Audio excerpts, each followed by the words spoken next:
آج ہے جی ہمارے پاس سورہ بنی اسرائیل کی آیت نمبر 49 اور پارہ ہے جی ہمارے پاس 15۔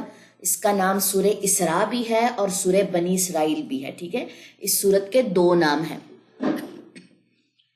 رب ہو گیا تھا ہمارا کل 15ویں پارے کا، اور رب کے بعد جو ہے جو نصف ہے اس کی طرف انشاءاللہ تعالی جو اپنا ہم سفر ہے وہ شروع کریں گے۔ چلیں جی سٹارٹ کرتے ہیں۔ اعوذ باللہ من الشیطان الرجیم، بسم اللہ الرحمن الرحیم۔ وقالوا اذا كنا عظاما ورفاتا ائنا لمبعوثون خلقا جديدا، اور وہ کہتے ہیں کیا جب ہم ہڈیاں اور چورا ہو جائیں گے تو کیا ہم دوبارہ اثر نو پیدا کیے جائیں گے یا اٹھائے جائیں گے؟ کیونکہ ان کو اس بات کے اوپر تو بالکل یقین تھا کہ مرنے کے بعد انسان جو ہے وہ ہڈیاں یا چورا ہو جاتا ہے۔ اپنی آنکھوں سے انہوں نے مردے جو تھے وہ دفنائے، یا بعد میں بھی جب کبھی بھی کوئی قبر کھودنی پڑی تو وہاں سے ہڈیاں یا چورا، مطلب جو بھی ایک انسانی کہنے کے کنسیپٹ ہے ڈیڈ باڈی کے بارے میں، ان کے پاس وہ کنسیپٹ تھا۔ لیکن اس کنسیپٹ کے بعد ان کے پاس یہ بات نہیں تھی، ان کو اس بات کے اوپر یقین نہیں تھا کہ ہم جب ہڈیاں اور چورا ہو جائیں گے اور ہمارے جسم کی کوئی چیز باقی نہیں رہے گی، اس کے بعد اللہ تعالیٰ دوبارہ کیسے پیدا کریں گے، یہ کیسے اٹھائیں گے، ٹھیک ہے۔ اس بات پہ ان کو یقین نہیں تھا۔ کہیے تو پھر تو پتھر یا لوہا ہو جاؤ، یا کوئی مخلوق جو تمہارے دلوں میں بڑی معلوم ہو، پھر وہ کہیں گے کون ہمیں دوبارہ پیدا کرے گا؟ کہیے وہ جس نے تمہیں پہلی بار پیدا کیا، پھر وہ آپ کی طرف اپنے سر ہلائیں گے اور کہیں گے یہ کب ہوا؟ کہہ دیجئے شاید کہ وہ قریب ہو، یعنی کہ وہ کسی بھی طرح کسی بھی بات کے اوپر یقین کرنے کو تیار ہی نہیں ہے، صرف کھیل تماشا یا مذاق بنانے کو ہی اپنا کہہ لیں کہ ہنر مندی یا عقل مندی سمجھتے ہیں۔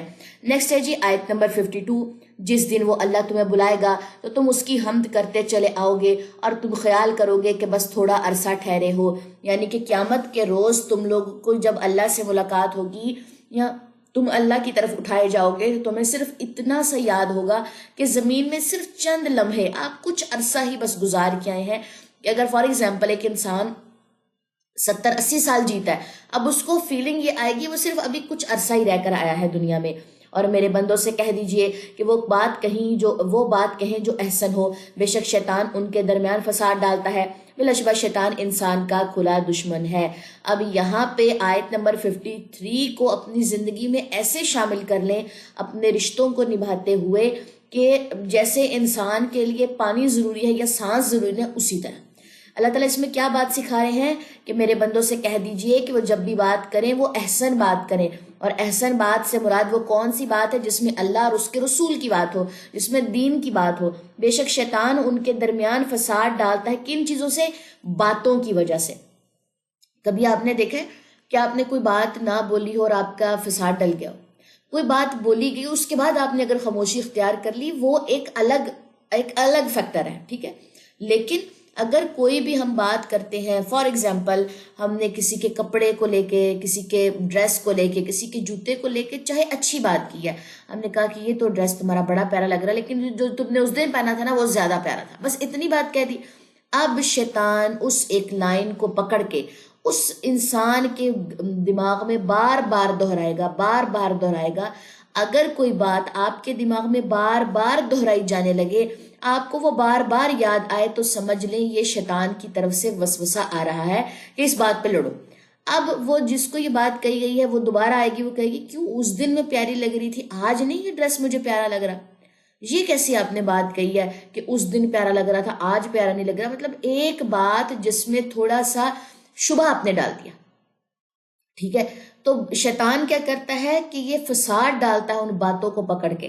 اللہ تعالیٰ کیا کہتے ہیں کہ شیطان تمہارا کھلا دشمن ہے، مطلب یہ ایسا دشمن ہے جو کھلم کھلا تمہارے اور تمہارے رشتوں کے درمیان پھرتا ہے، ٹھیک ہے جی۔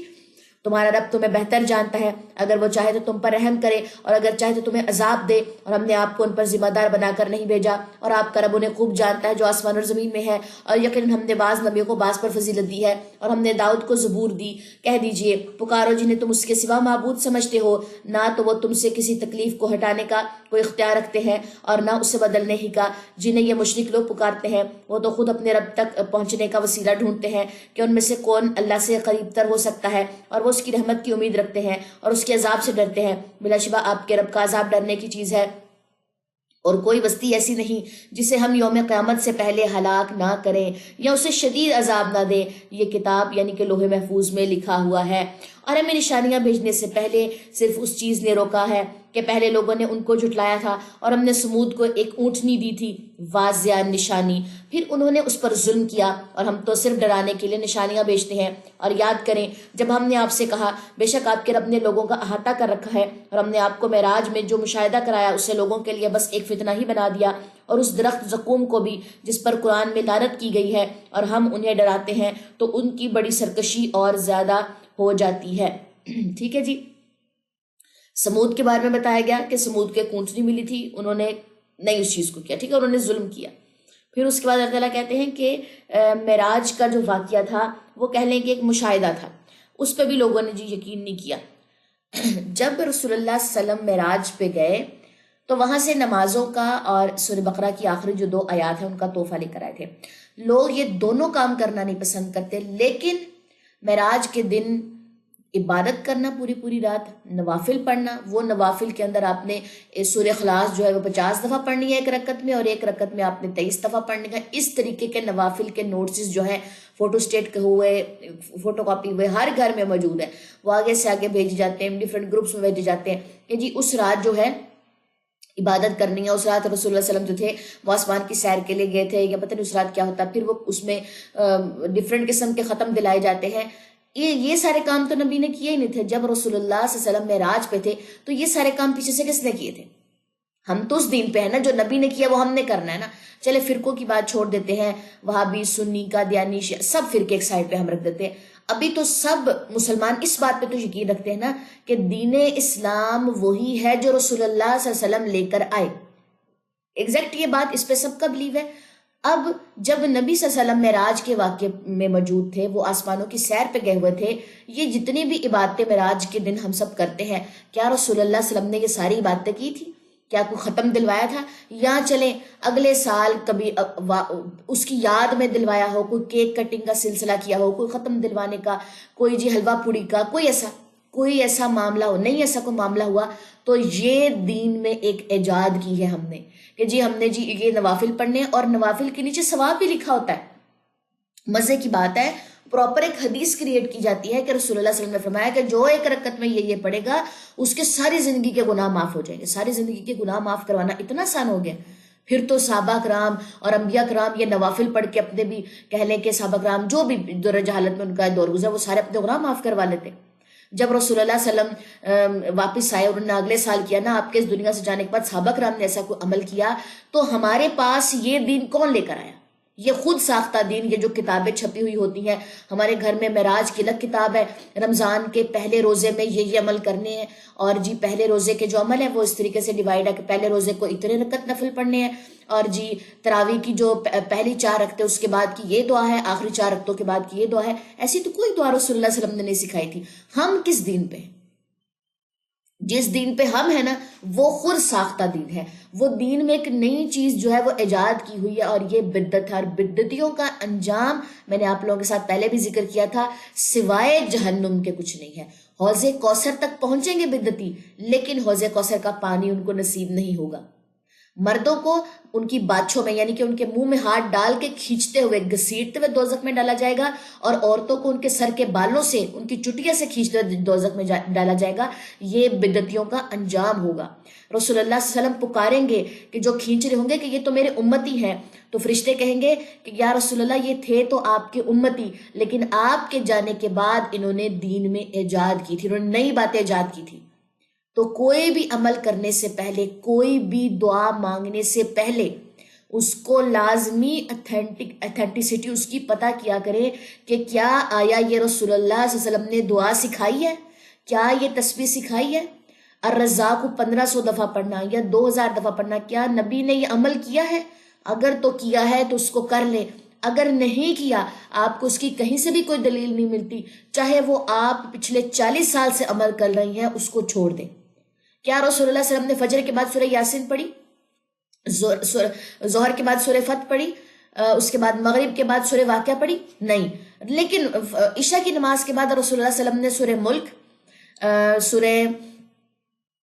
سورہ زمر، سورہ بنی اسرائیل، سورہ سجدہ، یہ 4 صورتیں پڑھی. یہ 4 صورتیں ہم پڑھتے ہیں سونے سے پہلے عشاء کی نماز کے بعد. یہ 4 ہم نے نہیں پڑھنی. یہ بنی اسرائیل ہی ہم پڑھیں، ذرا پڑھیں نا رات کو سونے سے پہلے سورہ بنی اسرائیل. یہ حدیث میں ہے، یہ سنت ہے، لیکن کون پڑھے گا سورہ بنی اسرائیل رات کو سونے سے پہلے؟ سورہ زمر کون پڑھے گا؟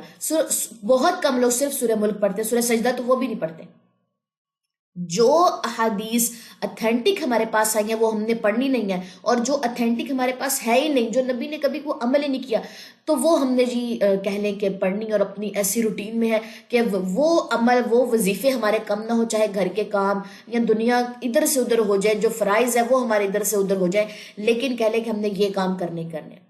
ہم تہجد گزار بن جائے لیکن ہماری فجر جو ہے وہ قضا ہو جائے. تو مجھے بتائے نا کس دین پہ آج ہم ہیں؟ تو ہمیشہ اللہ تعالیٰ سے دین اسلام کی پہچان اور اس پہ چلنے کی توفیق مانگنی ہے انشاءاللہ تعالیٰ. نیکسٹ آ جائیے جی. نیکسٹ ہے ہمارے پاس آیت نمبر 61. اور جب ہم نے فرشتوں سے کہا آدم کو سجدہ کرو تو ابلیس کے سوا ان سب نے سجدہ کیا. سجدہ کون سا یہاں پہ کرنے کو حکم دیا گیا؟ جو ہم نماز میں سجدہ کرتے ہیں، یہ وہ والا سجدہ نہیں تھا، یہ سجدہ تعظیمی تھا. جیسے یہ پاکستان کا قومی ترانہ ہے نا، قومی ترانے کے بعد نہیں سائے خود ذوالجلال اس طرح کر کے نہیں، ہم آخر میں جا کے کہہ لیں کہ سر جھکا رہے ہوتے ہیں ترانے میں بھی، یا کہہ لیں کہ ہم اس کے بعد جب کوئی استاد آتا ہے تو اس کے آنے پہ ہم کھڑے ہو جاتے ہیں تعظیم، اور اس طرح سر جھکا کے ان کو اس طرح سلام پیش کر رہے ہوتے ہیں. ذرا اس کو ذرا کہیں پہ سرچ کریں، یہ طریقہ درست ہے؟ سر صرف اللہ کے سامنے جھکایا جائے گا، کسی کے سامنے نہیں جھکایا جائے گا. قومی ترانہ کہیں پہ چل رہا ہوتا ہے جی، اس کو دیکھ کے دنیا کے سارے کام چھوڑ دینے اور یکدم سٹل کھڑے ہو جانا، یہ ایسا عمل کب اللہ نے سکھا دیا؟ اور پھر آخر میں جا کے جی اس میں سر جھکانا. سر جھکانا تو اللہ کے لیے ہے. آج ہمارے اداروں میں یہ سکھایا جا رہا ہے نسلوں کو، جو مسلمان ادارے ہیں نا، مسلمز کے ادارے ہیں، ان میں یہ سکھایا جا رہا ہے کہ ترانے کے آخر میں آپ سب نے سر جھکانا ہے، چاہے تعظیمی سر جھکانا ہے، چاہے زمین کے اوپر اپنا سر رکھ کے سجدہ کرنا ہے. یہ صرف اللہ کو کرنے کی اجازت ہے، کسی اور کو کرنے کی اس کی اجازت نہیں ہے. یہ سب چیزیں چھوڑ دیں. ادارے باہر نکالتے ہیں، اداروں سے تو نکل جائیں. ایسے اداروں میں پڑھنے کی ضرورت ہی نہیں ہے جو ہمیں دین اسلام سے ہمیں دور کر رہے ہیں. ٹھیک ہے جی. نیکسٹ آ جائیے. تو یہاں پہ کیا بات ہو رہی تھی کہ آدم کو سجدہ کرو تو ابلیس کے سوا ان سب نے سجدہ کیا. وہ بولا کیا میں اسے سجدہ کروں جسے تو نے مٹی سے پیدا کیا؟ کہنے لگا بھلا دیکھ تو اسے جسے تو نے مجھ پر عزت دی ہے، اگر تو مجھے یوم قیامت تک ڈھیل دے تو تھوڑے لوگوں کے سوا میں ان سب کی نسل کی جڑ کاٹ دوں گا. اب اس نے یہ نہیں کہا میں کسی کو تکلیف پہنچاؤں گا، اس نے کہا میں نسلوں کی جڑ کاٹوں گا.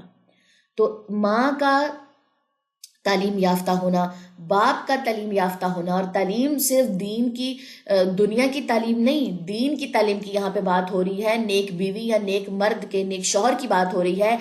جب اس طریقے کا کوئی جوڑا ہوتا ہے یا اس طریقے سے کوئی نکاح میں آتا ہے، اور اس کے بعد آپ دیکھیں کہ نسلیں کس طریقے سے سنورتی ہیں.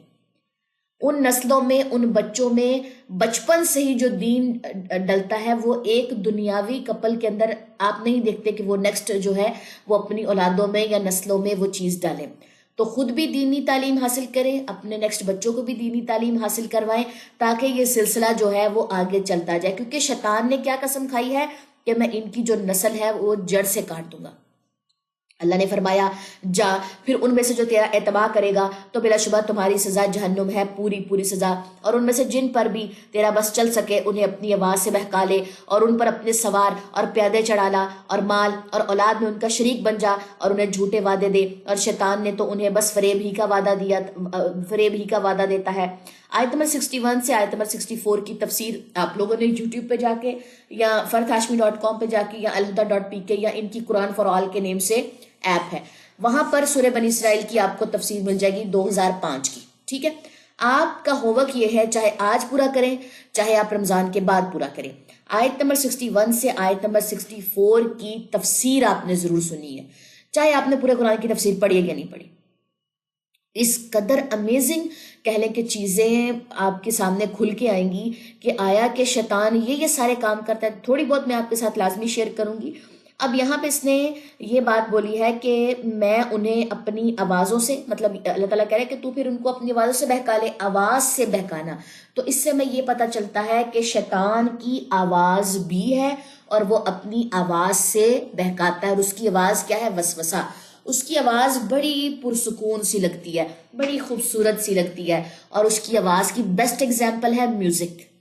جب آپ میوزک سنتے ہیں، جو میوزک والے آلات ہیں، میں نے ایک ریسرچ پڑھی تھی، جو لوگ میوزک کمپوزیشنز بناتے ہیں نا، ان کا انٹرویو تھا، تو انہوں نے کہا کہ ہم ایسی کمپوزیشنز بناتے ہیں یا ہم ایسے آلات یوز کرتے ہیں جس کو سننے والے کے ایموشنز کی جو کہہ لیں کہ سپیڈ ہے نا وہ زیادہ ہوتی ہے، یا ایموشنز جو ہے وہ امبیلنس ہوتے ہیں. اگر ایک انسان بالکل خوش ہے اور وہ کسی قسم کا کوئی میوزک سنتا ہے اور اس کو یہ کہا جاتا ہے کہ یہ نیو سانگ جو ہے وہ لانچ ہوا ہے، وہ سنتا ہے اور وہ سانگ سیڈ ہوتا ہے، ٹھیک ہے، وہ فوراً سے اپنی زندگی کے کسی ایسے لمحے میں چلا جاتا ہے جہاں پہ اس کے ساتھ کچھ برا یا اس کو کوئی غم لاحق ہوتا ہے. تو ایک خوش انسان کے جو ہارمونز ہیں وہ یک دم باڈی کے اندر ایک غمگین، ایک کہہ لیں کہ غم زدہ انسان کے ہارمونز کے حساب سے وہ چینجنگز آ جاتی ہیں اور باڈی میں ہارمونز امبیلنس ہو جاتے ہیں. آپ دیکھیں آج کی جو یوتھ ہے وہ آپ کو اتنی ینگ یا اتنی فریش نظر نہیں آتی جتنی کہ آپ اپنے بزرگوں کو دیکھیں، وہ آج بھی فریش ہیں، ایکٹیو ہیں، ٹھیک ہے، چہرے مرجھائے ہوئے ہیں، سکن جو ہے وہ خراب ہے، ٹیبلٹس کے اوپر پوری یوتھ جو ہے وہ آ چکی ہے. سکن کی الگ ٹیبلٹ ہے، بالوں کی الگ ہے جی، ناخنوں کی الگ ہے. غذائیں ہم نے کھانی نہیں ہے کیونکہ موبائل کے اوپر سے اٹھیں گے تو ہم کوئی چیز بنائیں گے نا اپنے لیے. اور جتنا ہمارے پاس ٹائم ہوتا ہے موبائل سے اٹھنے کا اتنی دیر تک ہم فاسٹ فوڈ جو ہے وہ آرڈر کر دیتے ہیں، وہ ہمارے پاس پہنچ جاتا ہے، وہ ہم کھا لیتے ہیں اور وہی ہمارے پاس جو ہے وہ طاقت آتی ہے، اتنی ہمارے پاس طاقت ہوتی ہے. چکن جتنا زیادہ کھاتے ہیں، چکن کو جو آج کا چکن ہے اس میں جو ہے وہ ایسی خوراکیں ڈالی جاتی ہیں، 40 دن میں جو ہے مرغی تیار ہو جاتی ہے، بیٹھی رہتی ہے پنجرے میں. آپ کبھی جا کے دیکھیں نا، جہاں سے آپ گوشت لینے جاتے ہیں وہ مرغیاں بیٹھی ہوتی ہیں، اس کو کھانے کے بعد جو انسان اس کا گوشت کھاتا ہے وہ بھی بیٹھ ہی جاتا ہے. ایسی خوراکیں ان کو دی جاتی ہیں. کہتے ہیں کہ جب وہ مر بھی جاتی ہیں اس خوراک کا جو حصہ ہے وہ ان کے جسم کے اندر باقی رہتا ہے، ٹھیک ہے، اور وہ پھر وہ حصہ انسان کی جسم کے اندر شامل ہو جاتا ہے اور انسان کی گروتھ جلدی ہونا شروع ہو جاتی ہے. جس طرح مرغی اگر 40 ڈیز کے اندر کہہ لیں کہ پوری تیار ہو جاتی ہے تو وہ جو خوراک کا حصہ انسان کے جسم میں جا کے مل رہا ہے تو انسان کی جو گروتھ ہے یا اس کے اندر جو ہارمونز کی جو گروتھ ہے وہ تیز ہو جاتی ہے، ٹھیک ہے جی. تو آواز اگر شیطان کی بات کی جائے تو یہ ایک وسوسہ ہے، یعنی کہ کان کے پاس ایک بات بار بار آپ کو ریپیٹ ہوتی سنائی دی ہے کہ مجھے فلاں نے یہ بات بولی ہے، بار بار اس کی آواز آتی ہے، ٹھیک ہے. پھر وہ کہتا ہے کہ میں اپنے سوار اور پیادے چڑھا لاؤں گا. تو اس سے ہمیں یہ پتہ چلتا ہے کہ شیطان خود بھی آتا ہے، اس کے پیادے بھی ہیں، کچھ سواری پر ہوں گے، کچھ کہہ لیں کہ پیدل چلیں گے، کچھ لنگڑا کے چلیں گے، اور جو اللہ کی راہ میں نکلتا ہے اس کے اوپر وہ اپنی ایک فوج لے کر آتا ہے اور پوری کی پوری فوج اس ایک انسان کے پیچھے پڑ جاتی ہے. پھر ہم کیا کہتے ہیں کہ آج تو قرآن کی کلاس لینے کا دل ہی نہیں کر رہا، میں سو ہی جاتی ہوں، کیا قرآن کی کلاس لوں، بعد میں ریکارڈنگ سنوں گی، یا چلے بعد میں ایکسکیوز دے دوں گی کہ مجھے نیند آ رہی تھی میں سو رہی ہوں. تو وہ کیا ہم خود اپنے سارے فیصلے لے رہے ہوتے ہیں. بار بار کان کے پاس وہ آتا ہے اور انسان کو وہ شیطان کیا کرتا ہے، شیطان کی آواز کیا کرتی ہے کہ انسان کو یہ فیل کرواتی ہے کہ تم بہت مظلوم ہو، دیکھا تم نے سحری افطاری میں کتنی محنت کی ہے اور تم نے رات تراویح بھی پڑھی تھی اور اب تو تمہیں تھوڑا سا ریسٹ لینا ہی چاہیے نا، اب کیا دورہ قرآن سننے کے لیے اٹھنا، یا چلو سارا دن تم نے کام کیا اب کیا تم نے تراویح پڑھنے کے لیے اٹھنا ہے، وہ دیکھو نا اب نفلی عبادت تو ہے نا. یہ ساری چیزیں آپ کے پاس آپ کے کان میں، کیونکہ شیطان آپ کی 11 مہینے ایسی ہماری ٹریننگ کر کے جاتا ہے کہ 1 مہینے جب وہ قید ہوتا ہے تو چونکہ جسم جو ہے، ہماری جو روح ہے شیطان کے ساتھ رہنے کی عادی ہوئی ہوتی ہے تو بار بار ہمارا نفس ہمیں وہی باتیں ریپیٹ کرواتا ہے جن باتوں کے ساتھ یا جن اصولوں کے ساتھ ہم 11 مہینے رہے ہیں. کچھ لوگ یہ سوال کرتے ہیں جب شیطان قید ہے تو ہمارا اٹھ کے نیکی کرنے کا کیوں دل نہیں کر رہا، کیونکہ آپ کا نفس تو پراپر طریقے سے وہ ٹرین کر کے گیا، ٹھیک ہے جی. تو یہ ساری چیزیں آپ لوگوں نے کہہ لیں کہ اس کو ذرا سمجھنا ہے. اس کے بعد کبھی بھی آپ کو اس طریقے کی فیلنگز آئے لازمی اعوذ باللہ من الشیطان الرجیم پڑھا کریں، رقیہ سنا کریں. دم جو ہے آپ یوٹیوب پہ لکھیں رقیہ شریعہ، رقیہ سنیں اور اونچی آواز میں لگائیں، سورہ بقرہ سنیں، تاکہ یہ جتنا بھی اثر آپ کے جسم کے اوپر بار بار آ رہا ہے وہ اثر جو ہے وہ آپ سے زائل ہو جائے. اور اس کے بعد وہ کہتا ہے کہ مال اور اولاد میں شریک بن جاؤں گا. مال یعنی کہ حلال کو آپ اگر حرام کے ساتھ مکس کرتے ہیں، اور اولاد یعنی کہ اولاد کی جب پیدائش کا جو مرحلہ فرسٹ مرحلہ ہے، یعنی کہ میاں بیوی کی جو قرابت کا مرحلہ ہے، اگر آپ اس میں دعا نہیں پڑھتے، مباشرت کی اگر آپ دعا نہیں پڑھتے، تو شیطان اس عورت کے ساتھ یا اس مرد کے ساتھ شامل ہوتا ہے اس عمل میں. تو لازمی جو ہے خود بھی دعا یاد کریں مباشرت کی، اپنے بچوں بچیوں کو بھی لازمی سکھائیں. اس میں کسی قسم کی شرم کی جو ہے وہ بات نہیں ہے، یہ کہہ لیں انسانی نیچر کا ایک حصہ ہے. ٹھیک ہے، یہ انسان کی ایک ضرورت کا حصہ ہے. تو بجائے اس کے کہ ہمارے ساتھ شیطان وہ عمل کر رہا ہو، لازمی دعا پڑھنے کے بعد اللہ کی پناہ میں آ جائے. ٹھیک ہے جی، اس نے صاف بولا ہے کہ میں ان کی مال اور ان کی اولاد میں شامل ہو جاؤں گا. جب آپ دعا پڑھنے کے بعد کسی بھی قسم کا کوئی عمل کرتے ہیں تو شیطان اس میں شامل نہیں ہوتا. اور آپ کے گھر اگر بچہ جنتا ہے یا بچی جنتی ہے، آپ ان کی گروتھ دیکھیں گے. آپ کہہ لیں کہ ان کا جو عمل ہے، ان کی جو نیکی کرنے کی سپیڈ ہے، آپ کو خود نظر آئے گی کہ اس کے اندر شیطان کا کسی قسم کا کوئی حصہ نہیں تھا. اور یہ بالکل کہہ لیں کہ فطرت پہ اور دین اسلام پہ آپ کو بچہ چلتا ہوا نظر آئے گا. ٹھیک ہے، نیکسٹ آ جائیے جی. اچھا، اس کے بعد اس نے کیا میں ان کو جھوٹے وعدے دلاؤں گا کہ بس جھوٹے وعدے کہ چلو میں نے اگر کچھ کیا نہیں ہے، میں نے چلو میرے سے تو نیکی ہوتی نہیں ہے، میری تو اب عمر ہو گئی ہے، لیکن میں نے کسی اور کو نیکی کرنے کا بتایا تو ہے نا. اگر کوئی انسان خود عمل نہیں کرتا اور دوسروں کو نیکی کرنے کی تلقین کرتا ہے، ایک تو اس کا عمل وہ تو نیکی قابل قبول ہی نہیں ہے نا. ٹھیک ہے، اور دوسری بات یہ کہ ایسے انسان کے بارے میں حدیث میں کیا آتا ہے کہ کچھ لوگ جہنم کے پاس سے گزریں گے تو وہ کہیں گے کہ تم تو وہ انسان ہو کہ جو ہمیں تو نیکی کا کہا کرتے تھے اور ہم نے تو نیکی کر لی ہے، تم آج جہنم میں کیسے؟ تم تو ہمیں بتایا کرتے تھے کہ نیکی کرنی ہے، یہ والی نیکی کرنی ہے، عبادت کرنی ہے. تو اس نے کہا کہ میری سب سے بڑی غلطی ہی یہ تھی، میں اس لیے آج خسارہ پانے والوں میں سے ہو گیا ہوں کہ میں تم لوگوں کو تو نیکی کا حکم دیتا تھا، نماز کا، تسبیح کا، ذکر کا، قرآن کا، لیکن میں خود نہیں کرتا تھا. تو یہ جو جھوٹی امیدیں ہیں کہ چلو میں نے کسی کو تو نیکی کا حکم دے ہی دیا نا اگر میں نے خود نہیں کیا. ٹھیک ہے، یہ جھوٹی امیدیں، جھوٹے دلاسے کہ چلو ہم نے تو کلمہ پڑھ لیا، ہم تو جنت میں چلے ہی جائیں گے، یہ سب شیطان کے فریب ہیں اور اس کے جھوٹے وعدے ہیں. بے شک میرے بندوں پر تیرا کوئی زور نہیں اور آپ کا رب کافی ہے کارساز. آیت نمبر 66، تمہارا رب تو وہ ہے جو تمہارے لیے سمندر میں کشتی چلاتا ہے تاکہ تم اس کا فضل تلاش کرو. فضل یعنی کہ رزق وغیرہ، جو بھی اس میں موتی جواہرات، جو بھی اس میں جانور ہیں، آبی جانور ہیں.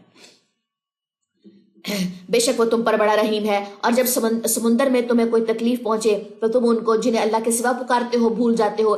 پھر جب وہ اللہ تمہیں خشکی کی طرف نجات دیتا ہے تو تم منہ موڑ لیتے ہو اور انسان بڑا ہی ناشکر ہے. کیا پھر تم اس سے بے خوف ہو گئے ہو کہ تمہیں خشکی کی جانب زمین میں دھنسا دے یا تم پر سنگریزوں والی سخت آندھی بھیج دے پھر تم اپنے لیے کوئی کارساز نہ پا سکو؟ کیا تم بے خوف ہو گئے ہو کہ وہ تمہیں دوبارہ اس سمندر میں دھکیل دے، پھر تم پر طوفانی ہوا بھیجے تو وہ تمہارے کفر کے سبب تمہیں غرق کر دے، پھر تم اپنے لیے ہمارے خلاف اس پر کوئی پیچھا کرنے والا بھی نہ پاؤ گے؟ اور بلا شبہ یقیناً ہم نے بنی آدم کو عزت دی ہے اور انہیں برو بحر میں سواریاں دی اور انہیں پاکیزہ چیزوں میں سے رزق دیا اور انہیں اپنی کثیر مخلوقات پر بڑی فضیلت دی جنہیں ہم نے پیدا کیا. جس دن ہم تمام انسانوں کو ان کے امام کے ساتھ بلائیں گے، پھر جسے اس کا اعمال نامہ اس کے دائیں ہاتھ میں دیا گیا تو اپنا اعمال نامہ پڑھیں گے اور اس پر گٹلی کے دانے کے برابر بھی، گٹلی کے دھاگے کے برابر بھی ظلم نہ ہوگا. اور جو اس دنیا میں اندھا رہا وہ آخرت میں بھی اندھا اور راہ سے بہت زیادہ بھٹکا ہوا رہے گا. اور بلا شبہ قریب تھا کہ ہم نے آپ کی طرف جو وحی کی کافر آپ کو اس سے پھسلا دیتے تاکہ آپ ہم پر اس کے علاوہ کچھ اور گھڑ لے اور تب وہ ضرور آپ کو اپنا دلی دوست بنا لیتے. تو اللہ تعالیٰ کیا کہہ رہے ہیں رسول اللہ صلی اللہ علیہ وسلم کو کہ قریب تھا کہ جو ہم نے آپ کو ایک طرف وحی کیا یا آپ کو اسے بہکا دیتے، لیکن اللہ تعالیٰ نے تھام لیا نبی کو، نبی کے دل کو. تو یہ اللہ ہی، رسول اللہ صلی اللہ علیہ وسلم کیا دعا کیا کرتے؟ یا مقلب القلوب ثبت قلبی علی دینک، کثرت سے یہ دعا کیا کرتے تھے تاکہ اللہ تعالیٰ جو ہے وہ انہیں دین اسلام کے اوپر ثابت رکھے، ان کے قلب کو، ان کے دل کو بہکنے نہ دے. ٹھیک ہے جی.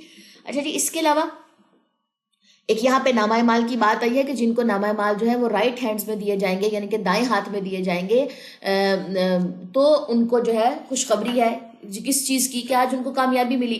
جب کسی کو دائیں ہاتھ میں نامہ مال ملے گا تو وہ خوشی سے چیختا ہوا، جو پورا میدان ہے نا، میدان حشر کی بات ہے، پورے میدان میں وہ خوشی سے چیختا ہوا لوگوں کو بتائے گا کہ میں کامیاب ہو گیا. اور ایک پکارنے والا پکارے گا، اناؤنسمنٹ ہوگی پورے میدان میں کہ فلاں کا بیٹا فلاں کامیاب ہو گیا یا فلاں کی بیٹی فلاں کامیاب ہو گئی. آج دنیا میں ہمیں یہ جو لائن ہے یہ کتنی پسند ہے نا، کہ کوئی کہہ دے کہ فلاں کا بیٹا جو ہے اس کی ڈگری مطلب اس کی جو CGPA ہے وہ بہت اچھا آیا ہے، اور اس کے جو مارکس ہیں یا اس کا جو کہہ لے پرسنٹیج ہے وہ اتنی بیسٹ آئی ہے کہ اس کو نیکسٹ جو ہے وہ سلیکشن اس کی ہو جائے گی، اور نیکسٹ وہ فیلڈ میں یا نیکسٹ کسی بھی ڈپارٹمنٹ میں اچھی پوسٹ پہ چلا جائے گا۔ آج یہ لائن دنیا میں کتنی اچھی لگتی ہے، لیکن سوچیں کہ آخرت کے دن جو ہے یہ اناؤنسمنٹ آپ نے سننی ہے۔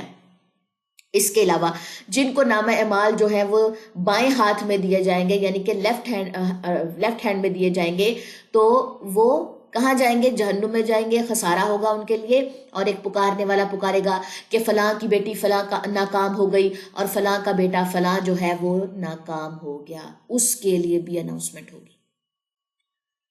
اسی لیے تو کہا گیا ہے کہ اس روز ذلت اور رسوائی جو ہے وہ اس کا سامنا کرنا پڑے گا۔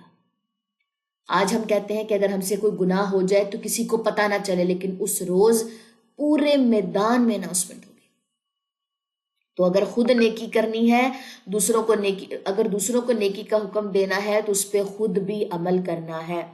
مجھے یاد ہے کہ جب میں نے استقبال رمضان کورس کروایا تھا تو میں نے اسٹوڈنٹس کو یہ ہوم ورک دیا تھا کہ آپ لوگوں نے رمضان سے پہلے اپنی گروسری، اپنی عید کی شاپنگ، اپنی گھر کی صفائیاں، 15 دن پہلے ہمارا کورس تھا، ٹھیک ہے، آپ لوگوں نے یہ سارا کام فنش کرنا ہے۔ جس دن میں نے اپنے اسٹوڈنٹ کو یہ ہوم ورک دیا تھا اسی دن کی شام کو ہماری کلاس ہوتی تھی، اور اس دن کی اگلے دن کی صبح کو میں نے خود وہ ہوم ورک اپنا مکمل کیا تھا، چاہے مجھے ابھی ضرورت نہیں تھی۔ کپڑے کیونکہ سیزن چینج ہو رہا تھا، کپڑے شفٹ کرے، جتنے ہو سکے وہ کیے، جو بھی گروسری کا کام تھا وہ فنش کیا، کیونکہ جب تک استاد یا جو بتانے والا وہ عمل نہیں کرے گا، آپ کے بتانے میں وہ تاثیر ہی نہیں جا سکتی طالبات کی طرف۔ اور جب اس کے بعد طالبات نے اپنے سارے کام کیے، رمضان کارنر ریڈی کیا اور دعاؤں کی جو بک شیلف تھی وہ ریڈی کی، سارے کام کیے، جب انہوں نے گروپ میں پوسٹیں وغیرہ سینڈ کی تو اس کے بعد مجھے اس بات پہ اتنا یقین ہوا کہ جب استاد عمل کرتا ہے تو طالب علم بھی عمل کرتے ہیں۔ آپ جب خود عمل کرتے ہیں آپ کی بات میں ایسی تاثیر ہو جاتی ہے کہ سننے والا بھی اس کے اوپر عمل کرتا ہے۔ تو کبھی بھی کسی کو نیکی کی بات بتائی ہے اور خود اگر اس پہ عمل نہیں کیا تو ایسا عمل نہیں کرنا۔ ہمیشہ کسی کو نیکی کی اگر آپ نے تلقین کی ہے تو اس کے اوپر خود بھی عمل کرنا ہے۔ اگر دوسروں کو مشکل سچویشن کے اندر آپ کہتے ہیں کہ جی صبر کرنا ہے اور خود صبر کرنا بھول جائے، آپ پھر گئے کہ چلو میں نے دوسروں کو تو نیکی کا کہا، یعنی اس کا ثواب مجھے مل جائے گا، تو ایسا نہیں ہے، ایسا کوئی اللہ تعالیٰ کا وعدہ نہیں ہے۔ نیکسٹ آ جائیے جی، نیکسٹ ہے جی آیت نمبر 73، اور بلا شبہ قریب تھا کہ ہم نے آپ کی طرف جو وحی کی، نہیں 74، اور اگر آپ کو ثابت قدم نہ رکھتے، اگر ہم آپ کو ثابت قدم نہ رکھتے تو بلا شبہ قریب تھا کہ آپ ان کی طرف تھوڑا سا جھک جاتے، اگر ایسا ہوتا تو ہم آپ کو زندگی میں بھی اور موت کے بعد بھی دگنا عذاب چکھاتے، یعنی کہ نبیوں کو دگنا عذاب دیا جائے گا، کیونکہ وہ رسالت لے کر آئے ہیں، ان کے پاس ڈیوٹیز، ان کا دیکھیں ان کے پاس جو اللہ تعالیٰ غیب کا علم دیتے اتنا ہی ہے نا، ان کا جو یقین کا لیول ہے اللہ کے اوپر وہ کہ آپ انسان کا تو نہیں ہو سکتا، تو اللہ تعالیٰ نے کیا کہا ہے کہ آپ پھر دگنا عذاب چکھتے، پھر آپ اپنے لیے ہمارے خلاف کوئی مددگار نہ پاتے، اور وہ آپ کو زمین مکہ سے اکھاڑنے ہی لگے تھے کہ آپ کو یہاں سے نکال دیں، اور تب آپ کے پیچھے وہ تھوڑا ہی ٹھہر پاتے ان رسولوں، یعنی کہ اگر وہ نبی کو رسول اللہ صلی اللہ علیہ وسلم مکہ سے ہجرت کر کے مدینہ گئے جب اللہ نے حکم دیا، اگر مکہ والے نبی کو نکال دیتے، کیونکہ جس بھی قوم نے اپنی نبی کو بستی سے نکالا ہے، اس جگہ سے، اس مقام سے نکالا ہے، وہ قوم کے اوپر عذاب آ کے ہی رہتا ہے، لیکن چونکہ یہ آخری نبی تھے اور یہ شریعت جو تھی وہ باقی رہنی تھی، تو اللہ تعالیٰ نے مکہ سے ہجرت کرنے کا رسول اللہ صلی اللہ علیہ وسلم کو حکم دیا تھا کہ وہ خود وہاں سے آ جائیں ہجرت کر کے، اور واپس پھر جا کے آپ نے مکہ فتح کیا تھا، ٹھیک ہے۔ تو یہاں پر کیا بتایا جا رہا ہے کہ اگر وہ آپ کو نکالتے تو آپ کے پیچھے وہ بہت تھوڑا ٹھہر پاتے، کیونکہ عذاب نے آ لینا تھا ان کو، ان رسولوں کے طریقے کی مانا جنہیں ہم نے آپ سے پہلے بھیجا، اور آپ ہمارے طریقے یعنی کہ قانون میں کوئی تبدیلی نہ پائیں گے۔ سورج ڈھلنے سے لے کر رات کے اندھیرے تک نماز قائم کیجیے، اور نماز فجر بھی، بے شک فجر کی نماز فرشتوں کے حاضر ہونے کا وقت ہے، اور رات کے کچھ حصے میں بھی آپ اس قرآن کے ساتھ تہجد پڑھیں، یہ آپ کے لیے زائد ہے، امید ہے کہ آپ کا رب آپ کو مقام محمود پر کھڑا کرے گا۔ یہ جو مقام محمود ہے قیامت کے دن رسول اللہ صلی اللہ علیہ وسلم کو عطا کیا جائے گا، جس پر فائز ہو کر آپ صلی اللہ علیہ وسلم جو ہے وہ شفاعت فرمائیں گے. جیسا کہ حدیث سے واضح ہے کہ قیامت کے دن لوگ اپنے اپنے نبی سے کہیں گے کہ اے فلاں اللہ سے ہماری شفاعت یعنی کہ سفارش کیجیے. حتیٰ کہ شفاعت کا جو حق ہے وہ رسول اللہ صلی اللہ علیہ وسلم کو دے دیا جائے گا، اور وہ وہی دن ہوگا جب اللہ تعالیٰ نبی کریم صلی اللہ علیہ وسلم کو مقام محمود پر فائز کرے گا. انشاءاللہ تعالیٰ اللہ تعالیٰ سے دعا کیا کریں کہ اللہ تعالیٰ ہمارے نبی کو جو ہے وہ مقام محمود جو ہے وہ عطا فرمائے. جیسا کہ ہم دعا کرتے ہیں اذان کے بعد کی جو دعا ہے اس میں ہم یہ دعا مانگتے ہیں کہ اللہ تعالیٰ رسول اللہ صلی اللہ علیہ وسلم کو مقام محمود پر جو ہے وہ فائز کریں. آمین ثم آمین.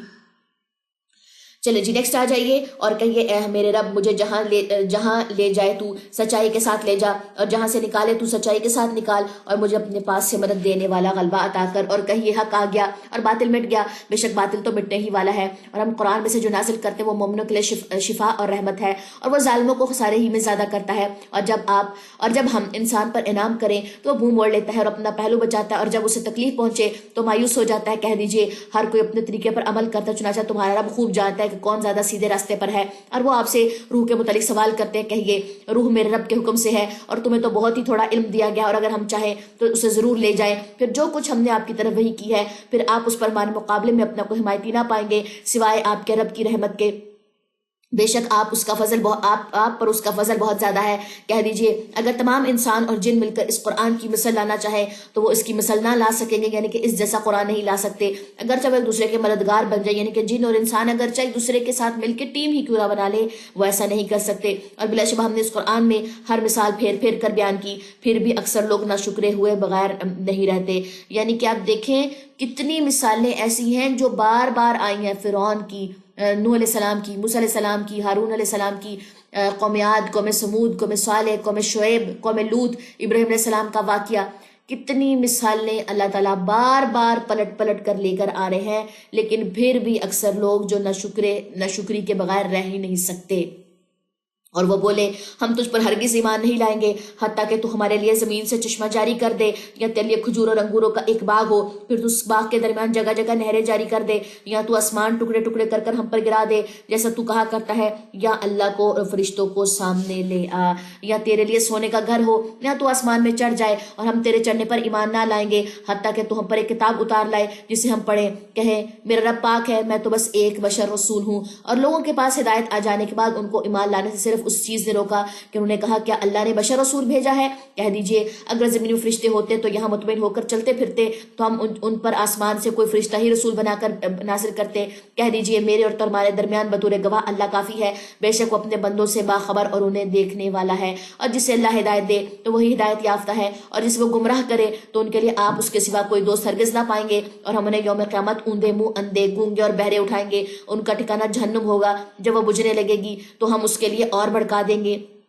یہ ان کی سزا ہے کیونکہ انہوں نے ہماری آیات کا انکار کیا اور کہا جب ہم ہڈیاں اور چورا ہو جائیں گے تو یقیناً ہم دوبارہ از سر نو اٹھائے جائیں گے. کیا انہوں نے نہیں دیکھا کہ بے شک اللہ نے آسمان اور زمین تخلیق کیے اور اس پر قادر ہے کہ ان جیسے پھر تخلیق کر دے.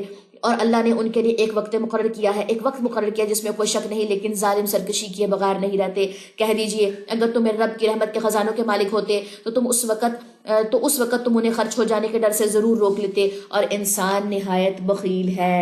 اب یہ جتنی بھی آیات آئی ہیں کہہ دیجئے. اب آپ یہ دیکھیے، آپ ان کے سامنے کوئی معجزہ لے آئیں، کوئی سونے کا گھر لے آئیں، آپ آسمان کے ٹکڑے ٹکڑے کر دیں، آپ آسمان پہ ان کے سامنے چڑھ جائیں، آپ کچھ بھی کر لیں، یہ گونگے اندھے بہرے ہی ہیں اور ایسے ہی اٹھائے جائیں گے. آج اس امت کا حال دیکھ لیں، آپ ان کے سامنے کسی قسم کی حدیث بتا دیں، آپ ان کو جتنی انعامات، جتنے کہنے کے ڈراوے ان کو سنا دیں، یہ ایمان نہیں لاتے. یہ کہتے ہیں ہمارے کرنے کے کام ہی نہیں ہے. تو کیا کہ یہ نئی بات ہے جو ہم سنتے ہیں؟ اگر ہم لوگوں کو دین اسلام کی دعوت دیتے ہیں اور وہ آتے نہیں ہیں تو کیا یہ نیا کوئی طریقہ کار ہے جو وہ کر رہے ہیں؟ یہ تو پچھلی قومیں کر چکی ہیں. اہل مکہ بھی یہی کرتے تھے، پچھلی قومیں بھی یہی کرتے. تو بجائے اس کے کہ ہم اپنی جان گھولیں کہ یہ لوگ آ نہیں رہے دین اسلام کی طرف یا قرآن سننے کی طرف، یہ لوگ آ نہیں رہے، تو ان کے اوپر توجہ دیں جو لوگ آ رہے ہیں. بجائے اس کے جیسے فار ایگزامپل اگر ہم یہاں پہ واٹس ایپ گروپ کے اندر 100-150 لوگ ہیں، ٹھیک ہے، اب میں یہاں پہ پریشان ہو جاؤں کہ لائیو کلاس میں وہ باقی نہیں آ رہے، لیکن مجھے اس بات کی زیادہ خوشی ہوتی ہے کہ جو لائیو میں آ رہے ہیں، جو لائیو میں سن رہے ہیں، میں ان کو دیکھ کے زیادہ موٹیویٹ ہوتی ہوں. تو جو لوگ کہہ لیں کہ اپنے نفس کے ساتھ لڑ کے اپنے کہہ لیں کہ جو دین اسلام آیا ہے اس کے اوپر وہ پابندی ہی نہیں کر پاتے، اس کے اوپر وہ آتے ہی نہیں ہیں، ان کو دیکھ کے ہم اپنی جان کو کیوں گھولیں؟ اللہ تعالیٰ کیا کہتے ہیں کہ ان کے لیے ان کا عمل، تمہارے لیے تمہارا عمل، تمہارا کام صرف پہنچا دینا ہے۔ تو جو ہمارے ساتھ ہیں ہمیں ان کے اوپر جو ہے وہ توجہ دینی چاہیے۔ تو اللہ تعالیٰ ان کے بارے میں بھی یہی کہہ رہے ہیں، آپ کچھ کر لیں یہ ایمان نہیں لانے والے، جن کے دل اللہ گمراہ کر دے اس کو کوئی انسان نہیں ہدایت دے سکتا۔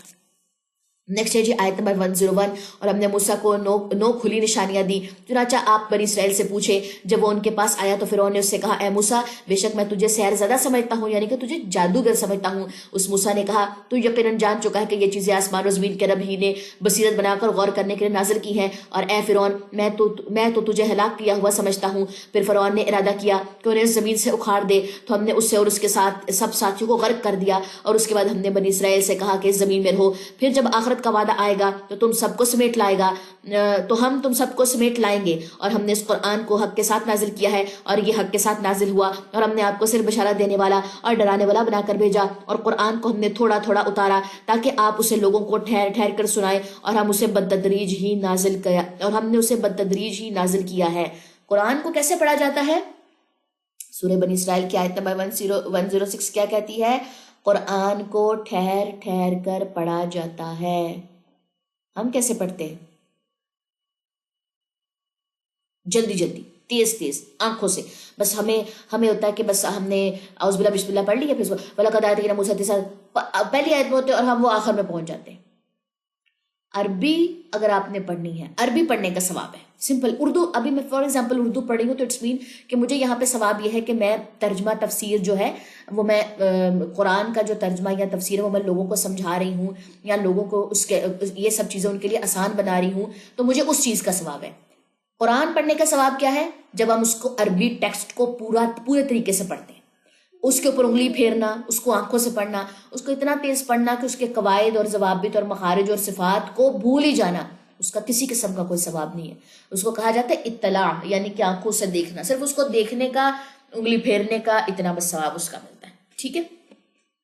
تو یہاں پر اللہ تعالیٰ کیا کہتے ہیں کہ ایک تو ہم نے قرآن کو تھوڑا تھوڑا نازل کیا، اور دوسرا اس کو جو ہے وہ ٹھہر ٹھہر کر لوگوں کو جو ہے وہ سنائیں، ٹھیک ہے جی۔ نیکسٹ آ جائیے 107، کہہ دیجئے اس پر ایمان لاؤ یا نہ ایمان لاؤ، بلا شبہ جنہیں اس سے پہلے علم دیا گیا، جب ان پر تلاوت کی جاتی ہے تو وہ اپنی ٹھوڑیوں کے بل سجدے میں گر پڑتے ہیں، اور وہ کہتے ہیں پاک ہے ہمارا رب، بے شک ہمارے رب کا وعدہ ضرور پورا ہونا ہے۔ یعنی کہ جو ایمان والے ہیں، جو علم والے ہیں، جن کے دلوں میں ایمان ہے، ان کی جو ٹھوڑیاں ہیں وہ کہہ لیں کہ سجدے کے بل جو ہے وہ گر پڑتی ہیں، یعنی کہ اپنا سر جو ہے وہ اللہ کے حضور پیش کر دیتے ہیں، دن کے 5 وقت بھی اور نوافل کے لیے بھی، چھپ چھپ کے وہ لوگوں سے جو اللہ کی عبادت کرتے ہیں، وہ دکھاوے کے لیے عبادت نہیں کرتے، اور وہ کہتے ہیں پاک ہے ہمارا رب، بے شک ہمارے رب کا وعدہ ضرور پورا ہونا ہے، اور وہ روتے ہوئے اپنی تھوڑیوں کے بل گر پڑتے ہیں۔ اور یہ قرآن ان کے خشوع کو زیادہ کرتا ہے، یعنی کہ ہر صورت آنے والی آیات جو ہیں وہ ایمان والوں کے خشوع اور ایمان والوں کے ایمان کو صرف زیادہ ہی کرتی ہے، وہ کبھی کم نہیں کرتی۔ کہہ دیجئے اللہ کہہ کر پکارو، یا رحمان کہہ کر، تم جس نام سے بھی پکارو تو اسی کے لیے اسماء الحسنی ہے۔ اپنی نماز نہ زیادہ بلند آواز سے پڑھیں، نہ بالکل پست آواز سے، بلکہ اس کے بین یعنی کہ درمیانی راستہ اختیار کریں۔ اللہ کو اچھے اچھے ناموں سے پکارو، یہاں پہ بات کی گئی ہے 99 نیمز ہیں اللہ تعالیٰ کے، خود بھی یاد کریں، بچوں کو بھی یاد کروائیں۔ اور نماز میں ایک اسٹوڈنٹ نے کوشچن کیا تھا کہ کیا نماز میں اونچا پڑھ سکتی ہوں، فرض نماز کی بات ہے جیسا بھی، تو یہاں پہ آپ کا کوشچن کا جو آنسر یہاں پہ ہے کہ اپنی آواز کو نہ تو بلند کرو نماز میں اور نہ اس کو پست کرو، یعنی کہ اتنی آواز ہو جتنی آپ کو خود سنائی دے، ساتھ والے کو بھی ڈسٹرب نہیں کرنا۔ اور کہہ دیجئے ساری حمد اللہ ہی کے لیے ہے، جس نے اپنے لیے کوئی اولاد نہیں بنائی اور نہ بادشاہی میں اس کا کوئی شریک ہے، اور نہ اسے نہ توانی اور کمزوری کی وجہ سے کوئی حماقتی درکار ہے، اور کوئی حمایتی درکار ہے، اور آپ اس اللہ کی بڑائی بیان کریں، کمال درجے کی بڑائی۔ ٹھیک ہے جی، یہ ہماری سورہ کیا نام ہے، سورہ بنی اسرائیل تھی، جہاں پہ بھی سجدہ آیا ہے، لیکن چونکہ ہم کہہ لیں کہ اس کا اردو ٹیکسٹ پڑھ رہے تھے، آپ لوگ کرنا چاہیں کر لیں، نہیں کرنا چاہتے وہ آپ کی مرضی ہے، ٹھیک ہے جی۔ بہت خوبصورت صورت تھی سورہ بنی اسرائیل، اور سورہ کہف تو اور بھی زیادہ خوبصورت ہے. ہر آنے والی صورت ایمان میں صرف اضافے کا باعث بنے. بس اللہ تعالیٰ سے یہ دعا مانگا کریں. چلیں جی نیکسٹ شروع کریں. اعوذ باللہ من الشیطان الرجیم، بسم اللہ الرحمن الرحیم. الحمد للہ الذی انزل علی عبدہ الکتاب ولم یجعل لہ عوجا قیما لینذر بأسا شدیدا من لدنہ ویبشر المؤمنین الذین یعملون الصالحات ان لہم اجرا حسنا. ساری حمد اللہ ہی کے لیے ہے جس نے اپنے بندے پر کتاب نازل کی اور اس میں کوئی ٹیڑھ نہیں رکھی، ٹھیک اور سیدھی، تاکہ وہ اللہ کی طرف سے سخت عذاب سے ڈرائے اور مومنوں کو بشارت دے جو نیک عمل کرتے ہیں کہ بے شک ان کے لیے اچھا اجر ہے جس میں وہ ہمیشہ رہیں گے، اور ان لوگوں کو ڈرائے جنہوں نے کہا کہ اللہ اولاد رکھتا ہے، نہ انہیں اس کا کوئی علم ہے اور نہ ان کے باپ دادا کو تھا. ان کے منہ سے بڑی ہی خطرناک بات نکلتی ہے اور وہ سراسر جھوٹ ہی بکتے ہیں. پھر شاید آپ تو خود ان کے پیچھے غم سے ہلاک کرنے والے ہیں اگر یہ کافر اس قرآن پر ایمان نہ لائیں. بلا شبہ ہم نے جو کچھ روئے زمین پر ہے اسے اس کی زینت بنایا تاکہ ہم لوگوں کو آزمائیں کہ ان میں سے کون اچھے عمل کرتا ہے، اور جو کچھ زمین میں ہے بلا شبہ ہم اسے چٹیل میدان بنا دینے والے ہیں. کیا آپ نے سمجھا کہ غار اور کتبے والے ہمارے نشانیوں میں سے ایک عجیب نشانی ہے؟ جب ان نوجوانوں نے غار میں پناہ لی تو انہوں نے کہا، اے ہمارا رب ہمیں اپنے پاس سے رحمت دے اور ہمارے لیے ہمارے معاملے میں صحیح رہنمائی فرما. سورہ کہف کے بارے میں کیا آتا ہے کہ اگر کسی نے جمعے کے دن سورہ کہف پڑھی، رسول اللہ صلی اللہ علیہ وسلم نے فرمایا کہ جو انسان جمعے کے دن جو ہے وہ سورہ کہف پڑھتا ہے تو اگلے جمعے تک یا ایک پورے ہفتے کے لیے وہ اس کے لیے کافی ہو جاتی ہے. اگر دجال بھی نکل آئے اس روز تو وہ دجال کے فتنے سے جو ہے وہ محفوظ رہے گا. ٹھیک ہے جی. اس کے علاوہ پہلی 10 آیات یا ایک حدیث میں ہمیں ملتا ہے کہ آخری جو 10 آیات ہیں ان کو حفظ کرنے کی جو ہے وہ ہمارے پاس کہلیں فضیلت آتی ہے. اور اس کے علاوہ جی سورہ کہف میں آپ کو 3 سے 4 قصے ملیں گے. سب سے پہلا جو قصہ ہے، جو کہہ لیں یہود تھے وہ رسول اللہ صلی اللہ علیہ وسلم کے پاس آئے اور انہوں نے کہا کہ 3-4 کوسچنز کیے. انہوں نے کہا کہ ایسا کریں کہ ہمیں غار والوں کے بارے میں بتائیں. پھر انہوں نے موسیٰ علیہ السلام اور خضر علیہ السلام کا جو ہے واقعہ پوچھا اور ذوالقرنین کا واقعہ پوچھا. اس طرح 2-3 انہوں نے واقعہ پوچھے جو اس صورت میں آئے ہیں. چونکہ رسول اللہ صلی اللہ علیہ وسلم کو ان کا علم نہیں تھا، یہ پچھلے دور کے واقعے تھے، تو رسول اللہ صلی اللہ علیہ وسلم نے کہا کہ میں اللہ سے یہ سارا معاملہ جو ہے وہ ڈسکس کروں گا اور اللہ تعالیٰ میری طرف وحی بھیجیں گے، یعنی کہ جو بھی اس کے معاملے میں جواب آئے تو میں کل جو ہے تم لوگوں کو یہ واقعہ جو ہے یہ جو تمہارے سوالات ہیں ان کے جوابات دوں گا. اور انشاءاللہ کہنا بھول گئے. تقریباً کچھ عرصہ گزرنے کے بعد، 1 مہینے کے قریب گزرنے کے بعد، اب یہ لوگ دوبارہ آئے. اب انہوں نے یہ بات کہی کہ آپ نے تو ہمیں کہا تھا کہ جی آپ تو ہمیں کل جو ہے وہ بتا دیں گے، آنسرز بتائیں گے ان کے. اب تو اتنا عرصہ گزر گیا، آپ کی طرف وہی کیوں نہیں آئی؟ اب رسول اللہ صلی اللہ علیہ وسلم جو تھے وہ پریشان ہو گئے اور انہوں نے اللہ سے دعا کی کہ اللہ تعالیٰ میری اصلاح فرمائے. تو اس صورت میں آپ بہت ساری چیزوں کے فضائل بھی سیکھیں گے، بہت سارے طریقے بھی سیکھیں گے کہ انشاءاللہ کہنا چاہیے کسی بھی کام کو اگر آپ نے پینڈنگ پہ ڈالنا ہے، یا الحمدللہ کی فضیلت یا ماشاءاللہ کی فضیلت. ٹھیک ہے، یہ ساری چیزیں بھی آپ اس سورہ میں سیکھیں گے. پھر اس کے بعد یہ وحی کے ذریعے جو ہے یہ بھی اصلاح کی گئی، اور وحی کے ذریعے یہ جو 3-4 سوال یہود یا قریش مکہ جو تھے وہ لے کر آئے تھے تو پھر ان کو ان کے آنسرز بھی دیے گئے اس صورت کے ذریعے. ٹھیک ہے جی. تو انہوں نے کیا کہا کہ ہمیں کتبے والے یا غار والوں کی نشانی بتائیں. Question number 1. اب اس کا آنسر کیا آیا ہے کہ جب ان نوجوانوں نے غار میں پناہ لی تو انہوں نے کہا، اے ہمارا رب ہمیں اپنے پاس سے رحمت دے اور ہمارے لیے ہمارے معاملے میں صحیح رہنمائی فرما. پھر ہم نے غار میں ان کے کانوں پر کئی برس کے لیے پردہ ڈال دیا. اب یہ کچھ نوجوان تھے، کچھ یوتھ تھی جو ایمان لے آئی تھی، اور باقی پوری بستی جو ہے تھی وہ ایمان نہیں لائی تھی، اور وہ لوگ یہ چاہتے تھے کہ ان نوجوانوں کو جو ہے وہ قتل کر دے. اب یہ بھاگے ایک غار میں انہوں نے پناہ لی اور اللہ سے دعا کی کہ اللہ تعالیٰ ہمیں جو ہے وہ رہنمائی دے یا ہماری حفاظت فرما. تو اللہ تعالیٰ نے ان کو کئی برس کے لیے جو ہے وہ غار میں سلا دیا. سو گئے یہ لوگ، اور باہر کتا جو تھا وہ پہرا دے رہا تھا. اور اس کے علاوہ یہ لوگ اس غار کے پاس بھی آتے تھے، لیکن اللہ تعالیٰ نے اس غار میں اتنا زیادہ خوف بھر دیا تھا کہ اس غار کے قریب یا اندر کوئی نہیں جا سکتا تھا. ٹھیک ہے، سورج بھی اس طریقے سے جو ہے وہ اس غار کے اوپر یا سائڈ سے ہو کے گزرتا تھا کہ اس غار کے اوپر اگر جائے گا تو ان کے اگر سائے کہیں جو ہے وہ واضح نہ ہو جائے یا شو نہ ہو جائے، ان کے جو یہ جو چند نوجوان ان کے سائے بھی نہ جو ہے وہ شو ہو جائے، تو سورج بھی سائڈ سے ہو کے گزرتا تھا. ٹھیک ہے، اللہ تعالیٰ نے سورج کو بھی حکم دے دیا تھا.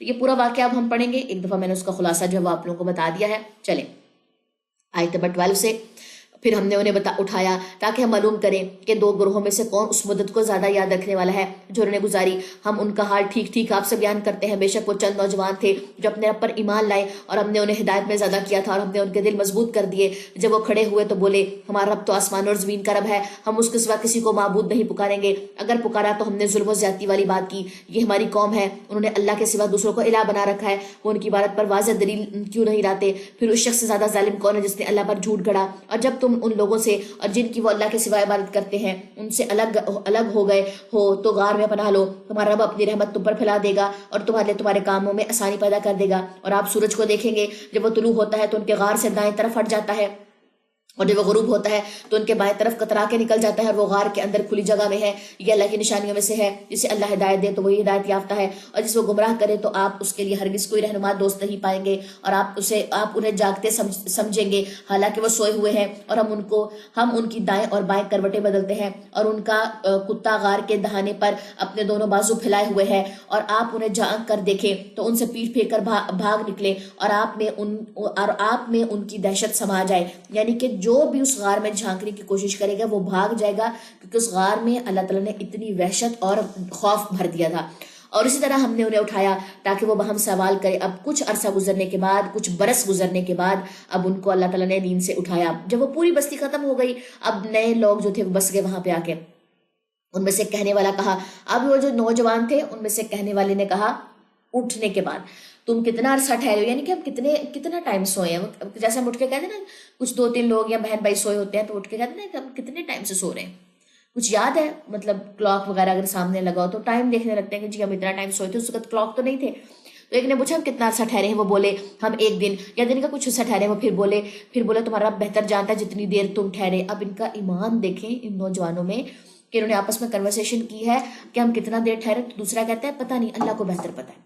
ٹھیک ہے، چنانچہ اب تم اپنی چاندی کے یہ سکے دے کر اپنا ایک آدمی شہر بھیجو، کیونکہ ان کو اٹھتے ہی بھوک لگی ہے. تو انہوں نے چاندی کا سکہ ایک دے کے شہر بھیجا ایک دوست کو. پھر وہ دیکھے کہ شہر کا کون سا طعام پاکیزہ تر ہے.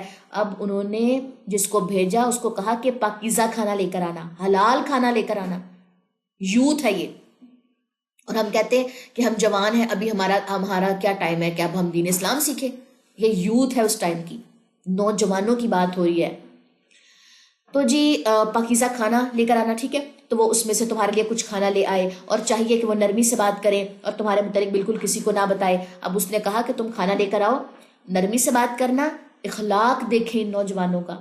اٹھتے ہی سوال کیا کہ ہم کتنا عرصہ ٹھہرے ہیں، تو اس نے کہا ہمیں نہیں پتا، اللہ کو پتا ہوگا. پھر دوسری بات انہوں نے کیا بات بولی ہے کہ جی پاکیزہ کھانا لے کر آنا. تیسری بات کیا بولی ہے، جب تم کھانا لینے جاؤ کنورسیشن کرنی ہے تم نے دکاندار کے ساتھ تو تم نے نرمی سے بات کرنی ہے اور ہمارے متعلق کسی کو نہیں بتانا.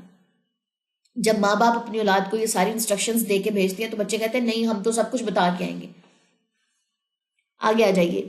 بلا شبہ اگر وہ تم پر مطلع ہو گئے تو تمہیں رجم کر دیں گے یا تمہیں اپنے دین میں پلٹا دیں گے. تو ان کو تو یہ نہیں پتا تھا کہ ہم کتنا عرصہ ٹھہرے ہیں. تو انہوں نے کہا کہ اگر ان کو پتا چل گیا کہ ہم غار میں چھپے ہوئے تھے تو وہ یا تو تمہیں رجم کر دیں گے، یعنی کہ زندہ تمہیں مار دیں گے، یا تمہیں اپنے دین میں پلٹا لیں گے. اور پھر اس وقت تم کبھی بھی فلاح نہیں پا سکو گے. اور اس طرح ہم نے لوگوں کو ان پر مطلع کر دیا تاکہ وہ جان لیں کہ بے شک اللہ کا وعدہ حق ہے اور یقیناً قیامت میں کوئی شک نہیں. جب لوگ ان کے معاملے میں باہم جھگڑ رہے تھے. اب یہاں اس جھگڑنے سے پہلے تک میں آپ کو بتاتی ہوں. اب ان میں سے جو وہ لوگ کھانا لینے گئے جو انہوں نے کوائنز وغیرہ دیے، وہ کوائنز تھے پچھلے زمانے کے، کچھ سال پہلے کے کوائنز. آپ کو پتا نا currency time to time change ہوتی ہے نا، نوٹ چینج ہوتے ہیں، کوائنز چینج ہوتے ہیں. اب جب انہوں نے کوائنز دیکھے تو انہوں نے کہا یہ تو کوائنز وہ فلاں ٹائم کے تھے اور یہ تمہارے پاس کیسے آئے ہیں؟ جتنی بھی ہمیں تفاسیر کی روایت سے کچھ قصہ ملتا ہے، قرآن سے ہمیں اتنا ڈیٹیل میں قصہ نہیں ملتا. ٹھیک ہے، تو بس پھر اس کے بعد ان کو پتہ چل گیا کہ یہ جو نوجوان اس ٹائم چھپے تھے کچھ پرانے بزرگ زندہ تھے، ٹھیک ہے، اس دور کے جو جوان تھے وہ بزرگ ہو چکے تھے، تو کچھ لوگ جو تھے وہ زندہ تھے. تو انہوں نے کہا کہ یا زندہ نہیں تھے، تو یا بس یہ پتہ چلتا ہے کہ آگے آگے یہ بات جیسے قصہ آگے سے آگے نسلوں میں جاتا ہے نا، کوئی کہانی کس طرح کچھ نوجوان تھے جو چھپ گئے تھے، پتہ نہیں وہ کدھر گئے، زمین کھا گئی یا آسمان کھا گیا، تو اس طرح قصہ آگے آگے سے جاتا گیا، ٹھیک ہے.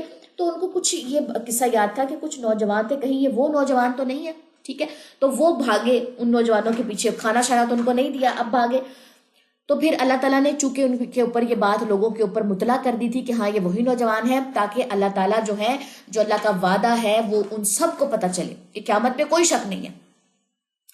پھر جی اس کے بعد وہ باہم جگڑ رہے تھے، تو انہوں نے کہا ان پر ایک عمارت بنا دو. اب وہ واپس لڑکا آیا اور ان کا جو ہے وہ کہہ لیں کہ نیچرل ڈیتھ ہو گئی، وہ انتقال کر گئے، ٹھیک ہے، فوت ہو گئے. تو پھر انہوں نے آپس میں کنورسیشن کی کہ اس جہاں پہ وہ مرے ہیں نا، اب ان کے اوپر ایک عمارت بنا دو، جیسے مقبرہ وغیرہ بنایا جاتا ہے. ان کا رب انہیں بہتر جانتا ہے، جنہیں ان کے معاملے میں غلبہ حاصل تھا وہ بولے ہم ان پر ضرور ایک عبادت گاہ بنائیں گے. اب انہوں نے پوجا کرنے کے لیے عبادت گاہ ان کے اوپر بنا دی، کیونکہ بتوں کی پوجا کرتے تھے. اب انہوں نے کہا کہ جی اللہ کی یہ نشانی ہے کہ یہ نوجوان اتنے سال جیے، تو چلو ان کو اوپر بھی ہم عبادت گاہ جو ہے وہ بنا دیتے ہیں. یہ تھے اسی گمراہی میں، ٹھیک ہے. کچھ لوگ کہیں گے وہ 3 تھے، چوتھا ان کا کتا تھا، اور کچھ دوسرے کہیں گے وہ 5 لڑکے تھے، یا چھٹا ان کا کتا تھا، یہ اندھیرے میں تیر چلانا ہے. اور کچھ لوگ یہ بھی کہیں گے کہ وہ لڑکے 7 تھے اور 8واں ان کا کتا تھا. آپ کہہ دیجئے میرا رب ہی ان کی گنتی خوب جانتا ہے، بہت تھوڑے لوگ ہی ان کے حال کو جانتے ہیں، لہٰذا آپ ان کی بابت بحث نہ کریں سوائے سرسری بحث کے، اور آپ ان کے بارے میں ان سے کسی سے بھی نہ پوچھیں. گنتی کتنی ہے، گنتی کے پیچھے پڑ جانا، لڑکے کتنے تھے، کیا حساب کتاب تھا، یہ نہیں سیکھنا. اس واقعے سے سیکھنا ہے ان لڑکوں کی کنورسیشن، ان لڑکوں کا ایمان کس لیول پہ تھا، ٹھیک ہے. اور ایمان بچانے کے لیے وہ غار میں چھپے ہیں، لیکن بتوں کی پوجا نہیں کی انہوں نے. آیت نمبر 23، اور آپ کسی شے کے متعلق نہ کہیں کہ بے شک میں اسے کل کروں گا، مگر یہ کہیں کہ اگر اللہ چاہے، یعنی کہ وَلَا تَقُولَنَّ لِشَيْءٍ إِنِّي فَاعِلٌ ذَلِكَ غَدًا إِلَّا أَن يَشَاءَ اللَّهُ. ٹھیک ہے جی، ہمیشہ کیا کہنا ہے؟ انشاءاللہ. یہ دیکھ لیں، انشاءاللہ ایسے لکھا جاتا ہے، الف نون الگ ہے، یشاء الگ ہے، اللہ الگ ہے. الف نون شین اکٹھا انشاءاللہ نہیں لکھتے، الف نون الگ لکھتے ہیں، یا شین الف حمزہ الگ لکھتے ہیں. یہ بہت سے لوگ اس کو نا کمبائن انشاءاللہ لکھتے ہیں، وہ طریقہ غلط ہے. اس کو نا وہ رائٹنگ سٹائل غلط ہے، اس طریقے سے لکھا کریں جیسے قرآن میں آیا ہے. مگر یہ کہ اللہ چاہے. اور جب آپ بھول جائیں تو اپنے رب کو یاد کریں اور کہیں امید ہے کہ میرا رب اس معاملے میں رشت و بھلائی سے قریب تر بات کی طرف میری رہنمائی کرے گا. اور وہ غار میں 300 سال اور 900 سال زیادہ رہے. اتنا عرصہ یہ رہے تھے، اتنا عرصہ. جیسے میں نے کہا نا کہ اس دور کی جو یہ قصہ تھا وہ اگلی نسلوں تک جاتا جاتا جاتا جاتا وہ قصہ مشہور تھا. ٹھیک ہے، کہہ دیجئے اللہ بہتر جانتا ہے جتنا عرصہ وہ رہے. آسمان اور زمینوں کا غائب اسی کے لیے ہے، کیا ہی خوب ہے وہ دیکھنے والا اور سننے والا. ان کے لیے اس اللہ کے سوا کوئی دوست نہیں، اور وہ اپنے حکم میں کسی کو شریک نہیں کرتا. اور آپ اس کے لیے تلاوت کیجئے جو کچھ آپ کے رب کی کتاب میں سے آپ کی طرف وحی کیا گیا ہے، اس کے کلمات کو کوئی بدلنے والا نہیں، اور آپ اس کے سوا کوئی جائے پناہ ہرگز نہیں پائیں گے. اور اپنے آپ کو لوگوں کے ساتھ روک کے رکھے جو صبح شام اپنے رب کو پکارتے ہیں، یعنی کہ ان کے ساتھ دوستی کرنی ہے آپ نے. وہ اس کا چہرہ چاہتے ہیں، یعنی کہ اللہ کی رضا چاہتے ہیں، اور آپ کی آنکھیں ان سے ہٹنے نہ پائیں کہ دنیاوی زندگی کی زینت چاہنے لگے اور اس کی اطاعت نہ کرے، جس کا دل ہم نے اپنے ذکر سے غافل کر دیا اور اس نے اپنی خواہش کی پیروی کی اور اس کا معاملہ حد سے بڑا ہوا ہے. اچھا جی، اب یہاں پہ کیا بات بتائی گئی ہے؟ دوستی یا فرینڈشپ کس کے ساتھ کرنی ہے؟ جو اللہ کے ساتھ جڑا ہوا ہے. لیکن اس کے ساتھ آپ نے بالکل بھی نہیں کرنی جو دنیا کے ساتھ یا دنیا کے ساتھ جڑا ہوا، دنیا کی زندگی میں لگا ہوا ہے اور وہ آخرت کے معاملے سے بالکل غافل ہے. اس کا دل جو ہے وہ ذکر سے غافل ہے، اس کے ساتھ اپنا معاملہ نہیں رکھنا، کیونکہ اس کا خود معاملہ اتنا حد سے بڑا ہوا ہے. ٹھیک ہے جی.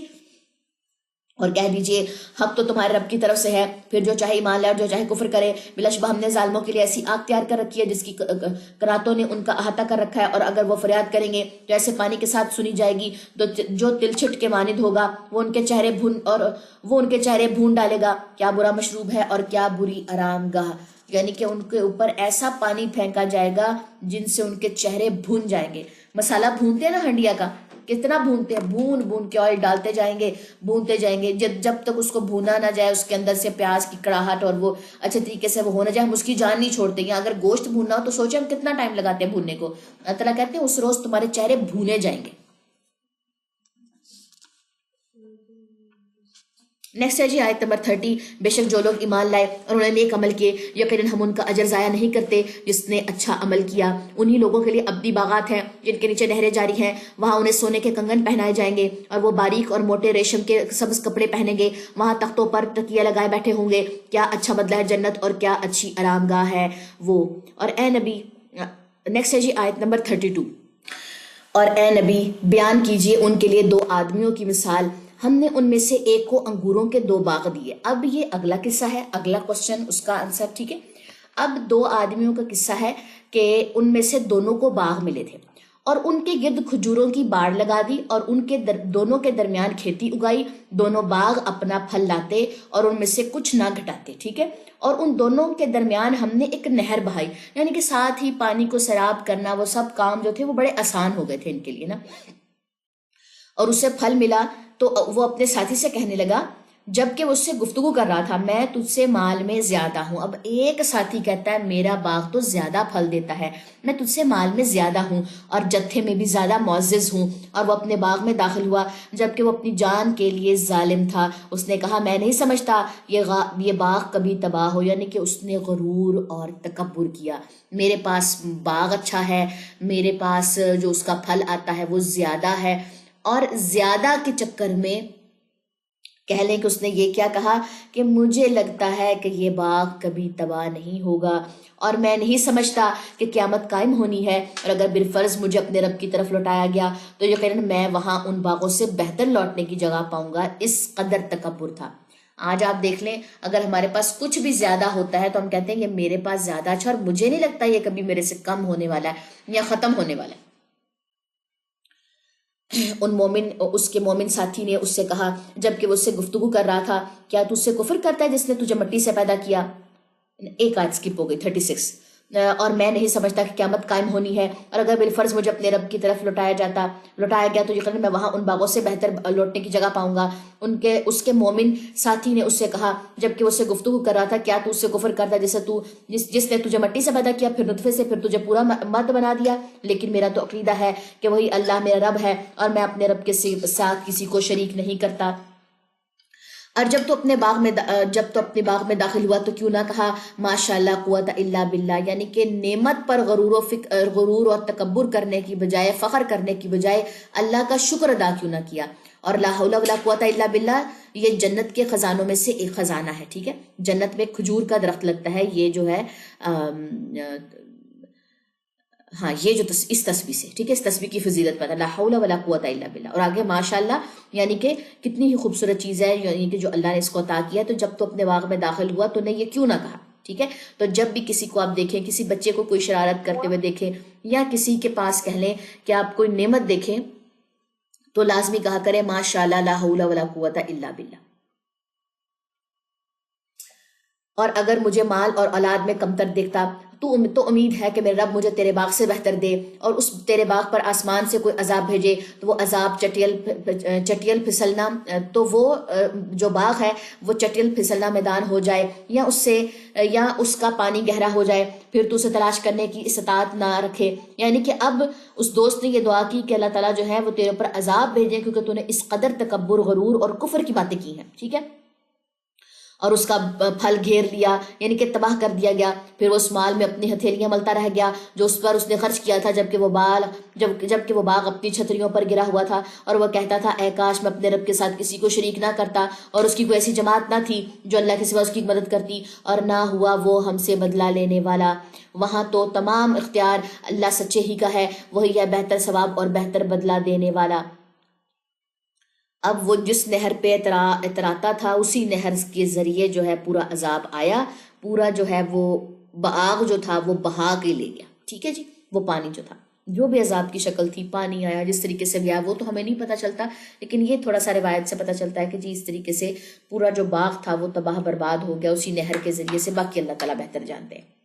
اور ان کے لیے دنیاوی زندگی کی مثال بیان کیجئے، جیسے پانی یعنی کہ جو بارش ہے جسے ہم نے آسمان سے نازل کیا، پھر اسے زمین کی نباتات خوب پھلی پھولی، پھر وہ چورا چورا ہو گئی، اسے ہوائیں اڑا لے جاتی ہیں، اور اللہ ہر چیز پر خوب قدرت رکھنے والا ہے۔ یہ مال اور بیٹے تو دنیاوی زندگی کی زینت ہے، اور آپ کے رب کے ہاں باقی رہنے والی نیکیاں ہی ثواب میں بہتر ہیں اور اچھی امید لگانے کے اعتبار سے بھی بہتر ہیں۔ ٹھیک ہے جی، اب مال و دولت کی بجائے نیک اعمال کی طرف جو ہے وہ توجہ دی جا رہی ہے اس باغ کے قصے کے فوراً بعد۔ ٹھیک ہے، اس کے بعد کیونکہ جو مال اور اولاد ہے نا، اس کے ذریعے انسان کے اندر غرور اور فخر آتا ہے۔ ٹھیک ہے،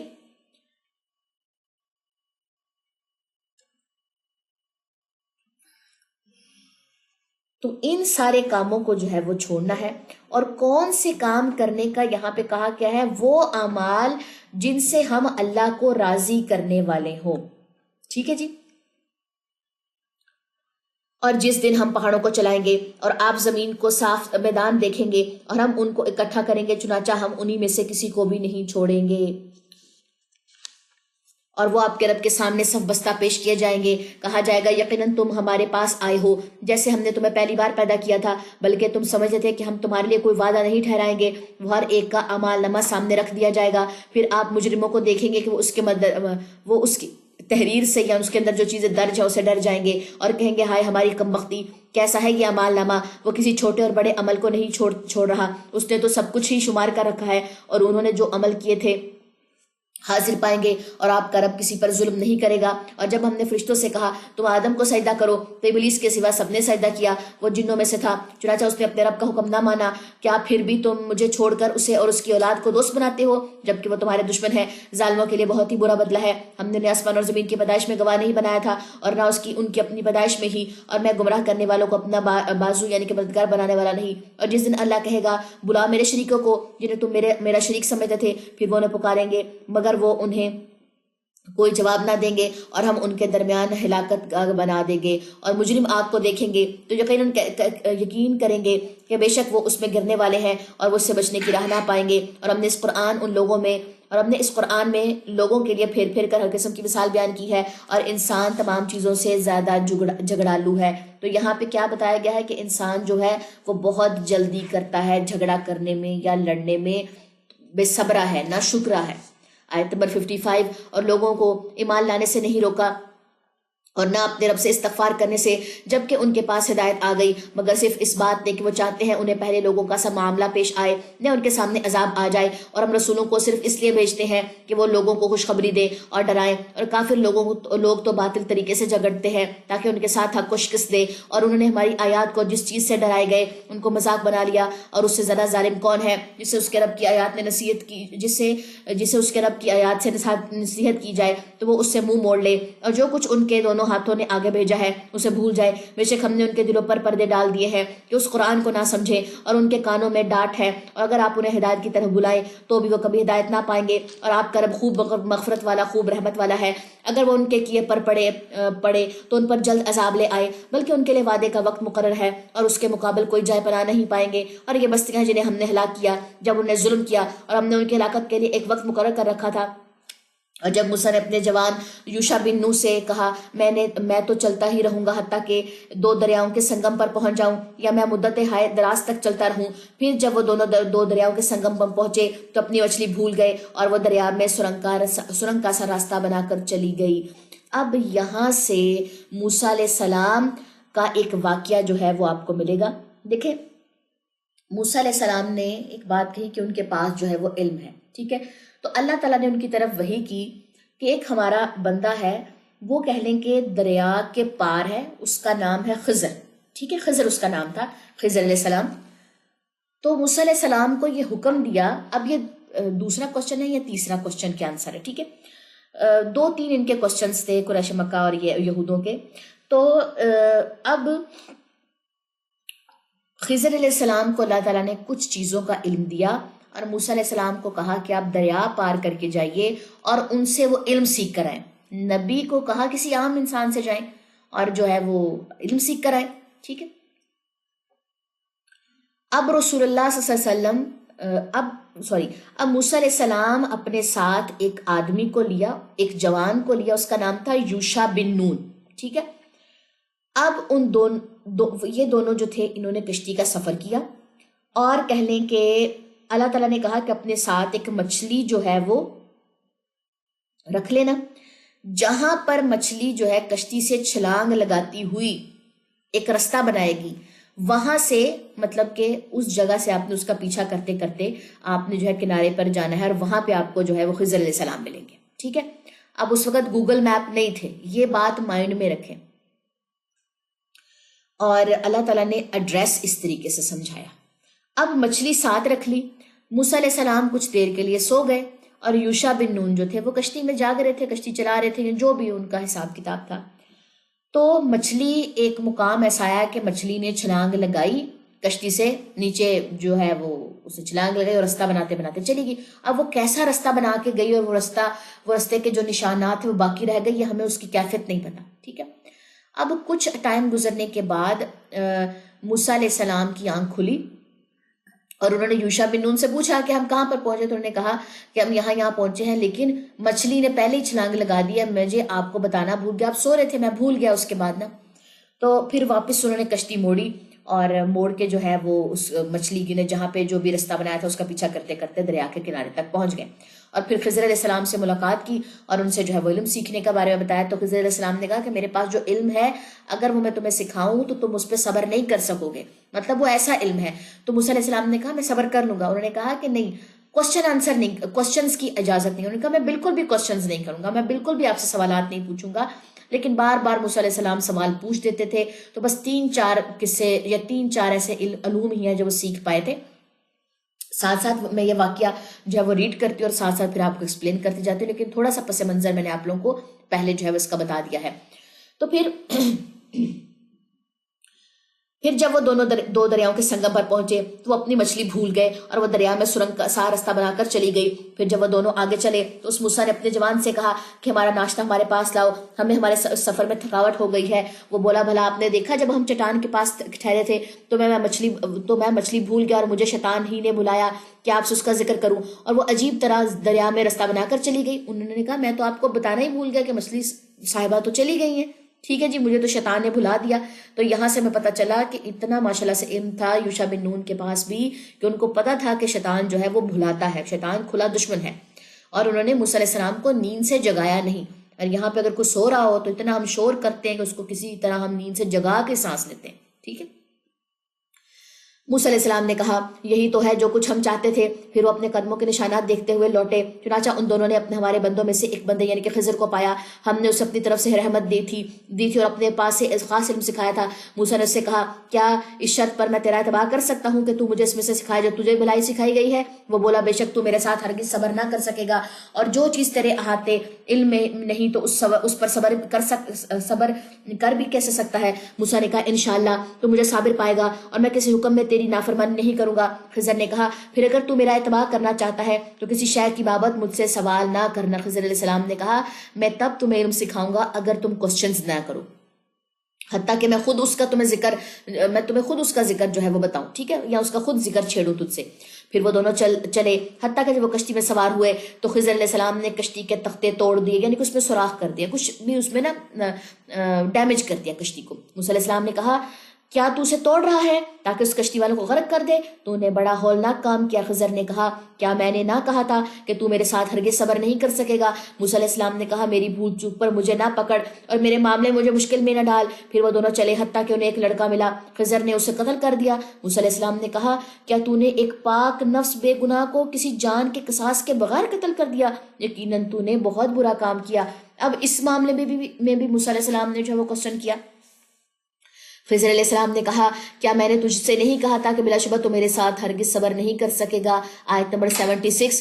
موسیٰ علیہ السلام نے کہا اگر اس کے بعد میں تجھ سے کسی چیز کی بابت سوال کروں تو مجھے ہرگز صحبت میں نہ رکھنا. اب موسیٰ علیہ السلام نے کہا کہ اگر میں نے دوبارہ کوسچن کیا تو مجھے اپنے ساتھ نہ رکھنا، مجھے مطلب ایک لاسٹ چانس دے دو، میں اب سوال نہیں کروں گا. ٹھیک ہے. یقیناً میری طرف سے تجھے عذر مل گیا ہے۔ پھر وہ دونوں چلے، حتیٰ کہ ایک گاؤں والوں کے پاس پہنچے اور ان سے طعام یعنی کہ کھانا مانگا، تو انہوں نے ان کی ضیافت کرنے سے انکار کر دیا، یعنی کہ کھانا دینے سے انکار کر دیا گاؤں والوں نے۔ پھر ان دونوں نے ایک دیوار پائی جو گری ہوئی تھی، تو خضر نے وہ سیدھی کر دی، یعنی کہ اینٹیں گری پڑی تھی تو خضر علیہ السلام نے اس کو سیدھی کر کی جو ہے وہ کر دیا۔ موسیٰ علیہ السلام نے کہا اگر تو چاہتا تو اس پر اجرت لے لیتا، یعنی کہ انہوں نے ہمیں کھانا بھی نہیں دیا اور آپ ان کے اندر ان کی دیوار گری، آپ اس کی مزدوری بھی کر رہے ہیں، ایسا کرے آپ اس پہ اجرت لے لیتے اگر آپ چاہتے۔ خضر علیہ السلام نے کہا اب میرے اور تیرے درمیان جدائی ہے، اب میں تجھے ان باتوں کی حقیقت بتاؤں گا جن پر تو صبر نہ کر سکا تھا۔ اب اس کے آگے اب تیرا میرا سفر جو ہے وہ یہی تک اینڈ ہے۔ یہ 3 معاملے جو ہوئے ہیں میں اس کی حقیقت تو تمہیں بتا دوں گا، لیکن اس سے آگے علم نہیں دوں گا، یہ علم میرے اللہ نے مجھے سکھایا، ٹھیک ہے۔ چلیں جی اب علم سیکھتے ہیں۔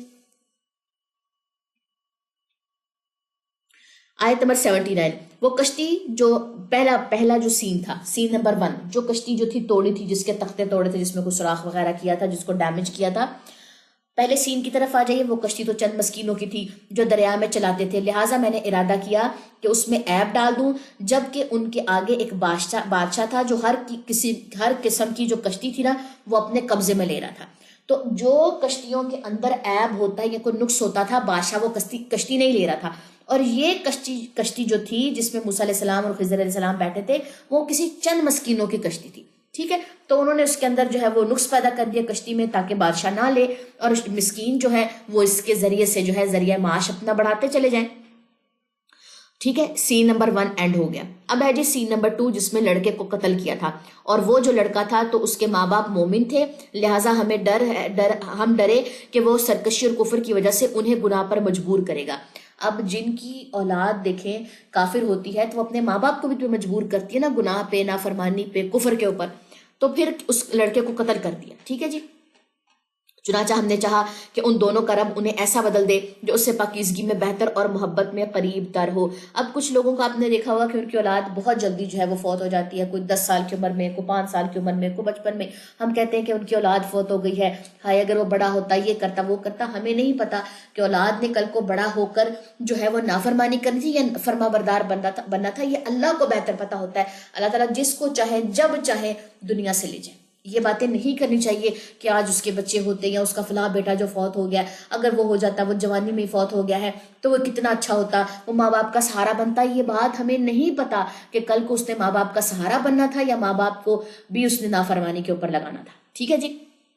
اور وہ جو دیوار تھی جس کی مرمت کی تھی، سین نمبر 3، تو وہ اس شہر کے 2 یتیم لڑکوں کی تھی اور اس کے نیچے ان کا خزانہ تھا اور ان کا باپ نیک تھا۔ چنانچہ تیرے رب نے چاہا کہ وہ دونوں یتیم اپنی جوانی کو جب پہنچے اور تیرے رب کی رحمت سے اپنا خزانہ نکال لیں، تو میں نے یہ اپنی رائے سے نہیں کیا، یہ ان باتوں کی حقیقت ہے جن پر تو صبر نہ کر سکا تھا، ٹھیک ہے جی۔ تو یہاں پر ہمیں یہ پتا چلا کہ یتیموں کا مال تھا اس دیوار کے نیچے، اور جب وہ جوانی کو پہنچیں گے تو اللہ تعالیٰ ان کے دل میں یا ان کو خود یہ بات بتا دیں گے کسی بھی وسیلے کے ذریعے سے، تو تب تک وہ دیوار کا ڈھہنا جو تھا وہ کہہ لیں کہ نقصان ہو سکتا تھا، تو پھر اس دیوار کی دوبارہ مرمت کی گئی۔ یہ ان باتوں کی حقیقت ہے جن پہ آپ صبر نہیں کر سکے تھے، یعنی کہ موسیٰ علیہ السلام کو خضر علیہ السلام نے یہ بات بولی، ٹھیک ہو گیا جی۔ نیکسٹ آ جائیے، آیت نمبر ہے 83، اور یہ لوگ آپ سے ذوالقرنین کے متعلق پوچھتے ہیں۔ اب یہ نیکسٹ کوسچن ہے جو رسول اللہ صلی اللہ علیہ وسلم سے کیا تھا یہود نے یا کفار مکہ نے۔ آپ کہہ دیجئے ان قریب میں اس کا کچھ ذکر تمہارے سامنے تلاوت کروں گا۔ اب انہوں نے کوسچن کیا تھا کہ ہمیں ذوالقرنین کا واقعہ بتائیں۔ خضر علیہ السلام کا، موسیٰ علیہ السلام کا پوچھا اور کہف والوں کا پوچھا۔ اب یہ جو تھا ہمارے پاس تیسرا واقعہ تھا کہ ہمیں ذوالقرنین کا واقعہ بتایا، اور درمیان میں جو 2 باغ والے گزرے تھے، آئی ڈونٹ نو کہ ان کا انہوں نے کوسچن کیا تھا یا وہ ویسے ہی ایک قصہ درمیان میں آیا، اس کے بارے میں کہہ لیں کہ مکمل بات نہیں معلوم۔ اب ذوالقرنین کا کوسچن آ گیا ہمارے پاس کہ اللہ تعالیٰ کہتے ہیں کہ بے شک ہم نے اسے زمین میں اقتدار دیا تھا، یعنی کہ وہ ایک بادشاہ تھا، اور اسے ہر چیز کے اسباب دیے تھے، یعنی کہ اس پاس سب کچھ تھا، یعنی کہ اسباب جیسے آج ہمارے پاس لیپ ٹاپ، موبائل، ہمارے پاس ڈیوائسز ہے، ایک چیز ہے، یہ سبب ہے نا، سارے اسباب تھے اس ٹائم پہ ان کے پاس۔ اللہ تعالیٰ نے ان کو ایک ایک چیز پرووائڈ کی ہوئی تھی اس ٹائم کی ٹیکنالوجی کے حساب سے، ٹھیک ہے۔ چنانچہ وہ ایک مہم کے پیچھے لگا، کسی مہم پہ چلا، یعنی کہ سفر میں تھا، مہم تھی اس کے کہ لوگوں کو دیکھنا ہے کہ کون کفر پہ ہے کون ایمان والا ہے، ٹھیک ہے، اس طرح وہ نکل پڑا۔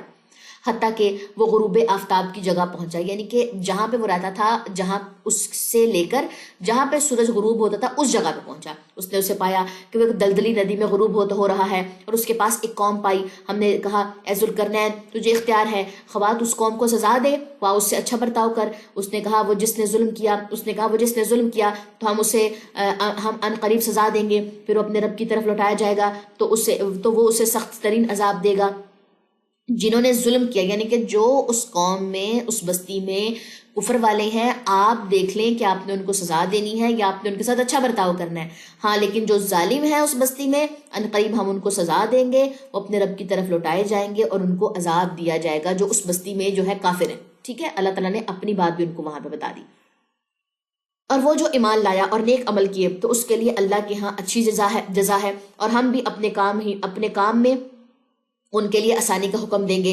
پھر وہ ایک اور مہم کے پیچھے لگا حتیٰ کہ وہ طلوع شمس کی جگہ پہنچا۔ پھر اس نے پایا کہ وہ ایسی قوم پر طلوع ہو رہا ہے جن کے لیے ہم نے سورج کے درمیان کوئی پردہ نہیں رکھا، یعنی کہ وہ بے لباس تھے، برہنہ حالت میں تھے۔ اس قوم کے اور سورج کے درمیان کوئی پردہ نہیں سے مراد یہاں پہ وداؤٹ کپڑے، مطلب کپڑوں کے بغیر تھے۔ ٹھیک ہے جی، واقعہ ایسا ہی ہے، اور اس کے پاس جو کچھ تھا اس کی تفصیل ہمارے احاطہ علم میں ہے۔ پھر وہ ایک اور مہم کے پیچھے لگا حتیٰ کہ جب وہ دو دیواروں کے درمیان پہنچا تو اس نے ان دونوں کے لیے ایک طرف ایک قوم پائی کہ لگتا نہیں تھا کہ وہ کوئی بات سمجھتے ہوں۔ وہ کہنے لگے اے ذوالقرنین، بے شک یاجوج اور ماجوج اس سرزمین میں فساد مچائے رکھتے ہیں، تو کیا ہم تیرے لیے کچھ مال اکٹھا کریں کہ تو ہمارے اور ان کے درمیان ایک دیوار حائل کر دے۔ اب یہ تیسری جگہ پہ پہنچے جہاں پہ یاجوج ماجوج نے بڑا فساد مچایا ہوا تھا، اور وہ دیوار کے اس پار تھے، اور وہ بار بار آتے تھے دیوار پار کر کے ساری فصلیں کھا جاتے تھے۔ اور انہوں نے ذوالقرنین کو کہا، اس قوم نے، کہ آپ ایسا کریں کہ آپ ایک مضبوط دیوار جو ہے وہ ہمیں بنا دیں تاکہ ہم ان کے فساد سے بچے رہیں۔ اس نے کہا میرے رب نے مجھے اس میں جو قدرت دی ہے بہت بہتر ہے، چنانچہ تم میری افرادی قوت سے مدد کرو تو میں تمہارے اور ان کے درمیان ایک مضبوط دیوار یا ایک مضبوط بند بنا دوں گا۔ تو خضر علیہ السلام نے کہا کہ تم ایسا کرو، میں جو تمہیں انسٹرکشنز دیتا ہوں سب لوگ مل کے جو ہے اس میں میری مدد کرو تو میں لازمی جو ہے وہ ایک دیوار بنا دوں گا۔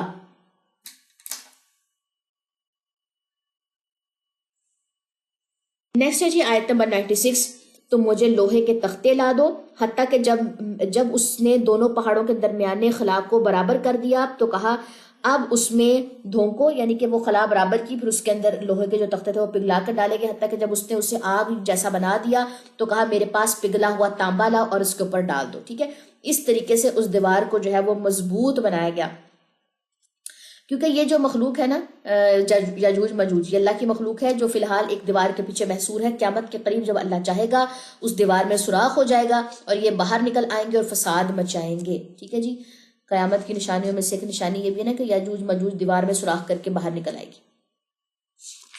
نیکسٹ ہے جی آیت نمبر 97، پھر وہ یاجوج ماجوج استطاعت نہ رکھتے تھے کہ اس پر چڑھ جائیں، اور نہ یہ استطاعت رکھتے تھے کہ وہ اس پہ نقب لگائیں، یعنی کہ کسی قسم کا کوئی سوراخ کرے، نہ اس دیوار کے اوپر چڑھ سکتے ہیں، اتنی وہ پھسلن دیوار تھی، اور نہ اس میں وہ سوراخ کر سکتے، اتنی وہ مضبوط دیوار تھی۔ ذوالقرنین نے کہا یہ میرے رب کی رحمت ہے، پھر جب میرے رب کا وعدہ آ جائے گا تو وہ اسے ہموار کر دے گا، اور میرے رب کا وعدہ جو ہے وہ حق ہے، اور اس روز ہم ان کے کچھ کو چھوڑ دیں گے اور وہ ایک دوسرے سے گڑبڑ ہو جائیں گے، اور سور پھونکا جائے گا، پھر ہم ان سب کو جمع کریں گے، اور اس دن ہم جہنم کو کافروں کے روبرو لے آئیں گے جن کی آنکھیں میری یاد سے پردے میں تھی اور وہ سننے کی استطاعت نہ رکھتے تھے۔ کیا کافروں نے یہ سمجھ رکھا ہے کہ وہ مجھے چھوڑ کر میرے بندوں کو حمایتی بنا لیں گے؟ بے شک ہم نے کافروں کی مہمانی کے لیے جہنم تیار کیا ہے، بے شک ہم نے کافروں کی مہمانی کے لیے جہنم تیار کیا ہے۔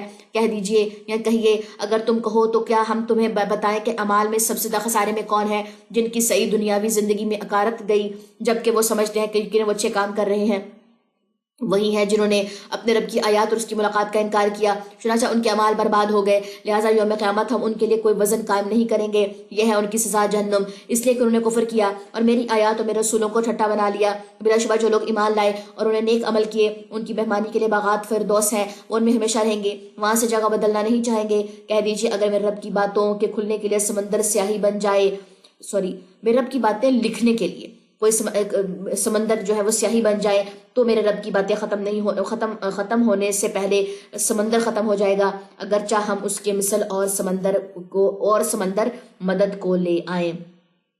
تو اللہ تعالیٰ کا جو علم ہے، اللہ تعالیٰ کی جو حکمتیں ہیں، اللہ تعالیٰ کے جو دلائل ہیں، اگر سمندر کی پانی کو سیاہی بنائی جائے، مطلب انک بنایا جائے، اور اس انک سے اللہ کی باتیں ہم لکھنا شروع کر دیں تو انک ختم ہو جائے گی، لیکن اللہ کی باتیں ختم نہیں ہوں گی، اللہ کا کلام ختم نہیں ہوگا۔ ٹھیک ہو گیا جی؟ اے نبی کہہ دیجئے میں تو بس تمہاری طرح بشر ہوں، میری طرف وہی آتی ہے کہ تمہارا الہ صرف ایک الہ ہے۔ پھر جو شخص اپنے رب سے ملاقات کی امید رکھتا ہو تو چاہیے کہ نیک عمل کرے اور اپنے رب کی عبادت میں کسی کو شریک نہ کرے۔ یہ تھی جی ہمارے پاس سورہ کہف۔ سورہ کہف ہماری الحمدللہ مکمل ہو گئی ہے۔ اس میں ہم نے 4 واقعے دیکھے ہیں انشاءاللہ، ماشاءاللہ، لا حول ولا قوت الا باللہ، یہ سیکھا ہے۔ قیامت کی کچھ باتیں تھی، ٹھیک ہے جی، یاجوج ماجوج کا قصہ، ذوالقرنین کا قصہ، یہ اتنے بھی 3-4 واقعے ہم نے سیکھے ہیں۔ آپ ان کو خود بھی آج اچھے سے ڈیٹیل سے اس کی تفسیر پڑھیں، آگے بچوں کو بھی سنائیں سورہ کہف کی جو تفسیر ہے، اور جمعے کے دن لازمی سورہ کہف کا جو ہے وہ اہتمام کیا کریں۔ نیکسٹ ہے جی ہمارے پاس سورہ مریم۔ اعوذ باللہ من الشیطان الرجیم، بسم اللہ الرحمن الرحیم۔ کاف ہا یا عین صاد، ذکر رحمت ربک عبدہ زکریا۔ کاف ہا یا عین صاد، یہ آپ کے رب کی اس رحمت کا ذکر ہے جو اس نے اپنے بندے زکریا پر کی تھی۔ زکریا علیہ السلام یہ وہی ہیں جنہوں نے مریم علیہ السلام کی کفالت کی تھی، ان کے پاس کھانا آتا تھا، اور سورہ انعام میں ہم نے یہ چیزیں پڑھی تھی، پھر سورہ آل عمران میں بھی ہم نے پڑھا تھا، اور پھر انہوں نے اللہ تعالیٰ سے دعا کی تھی، اور پھر اللہ تعالیٰ نے جو ہے وہ ان کو بیٹے کی جو ہے وہ بشارت دی تھی۔ یحییٰ نام تھا بیٹے کا، ٹھیک ہے، جو اس نے اپنے بندے زکریا پر کی تھی۔ جب اس نے اپنے رب کو آہستہ آواز سے پکارا تھا، یعنی کہ دعا جو تھی وہ آہستہ آہستہ کی تھی، آہستہ آہستہ پکارا تھا، تو دعا اتنی اونچی نہ کرے کہ سب کو سنائی دے۔ زکریا نے کہا، اے میرے رب، بے شک میری ہڈیاں کمزور ہو گئیں اور میرا سر بڑھاپے کی سفیدی سے بڑک اٹھا ہے، یعنی کہ ظاہری اسباب جو ہیں وہ کچھ بھی نہیں ہیں، اور اے میرے رب میں تجھ سے دعا کر کے کبھی محروم نہیں رہا، اور بے شک میں اپنے پیچھے اپنے وارثوں سے ڈرتا ہوں، اور میری بیوی بانجھ ہے، چنانچہ تو مجھے اپنے پاس سے ایک وارث عطا کر، وہ وارث ہو میرا اور وارث ہو آل یعقوب کا، اور اے میرے رب تو اسے پسندیدہ بنا۔ اللہ نے فرمایا، اے زکریا، بے شک ہم تجھے ایک لڑکے کی بشارت دیتے ہیں، اس کا نام یحییٰ ہے۔ اللہ تعالیٰ نے یحییٰ جو نام ہے وہ خود رکھا ہے، ٹھیک ہے، اتنی اس نام کی فضیلت ہے، ہم نے اس سے پہلے اس کا کوئی ہم نام نہیں بنایا، یعنی کہ پہلا وہی نام ہے جو دنیا میں انٹروڈیوس ہوگا، جو زکریا علیہ السلام کا بیٹا ہوگا۔ زکریا نے کہا، اے میرے رب، میرے ہاں لڑکا کیسے ہو سکتا ہے جبکہ میری بیوی بانجھ ہے اور میں بڑھاپے کی آخری حد کو پہنچ گیا ہوں؟ فرشتے نے کہا، ایسا ہی ہوگا۔ تیرے رب نے فرمایا، وہ مجھ پر اب آسان ہے، اور میں نے اس سے پہلے تجھے پیدا کیا جبکہ تو کچھ بھی نہ تھا۔ زکریا نے کہا، اے میرے رب، میرے لیے کوئی نشانی ٹھہرا۔ فرمایا، تیری نشانی یہ ہے کہ تو بھلا چنگا ہونے کے باوجود 3 دن اور 3 راتیں لوگوں سے کلام نہ کر سکے گا، یعنی کہ 3 دن خاموش رہنے کا جو ہے وہ چیلنج دیا، حکم دیا، بلکہ چیلنج بھی نہیں، حکم۔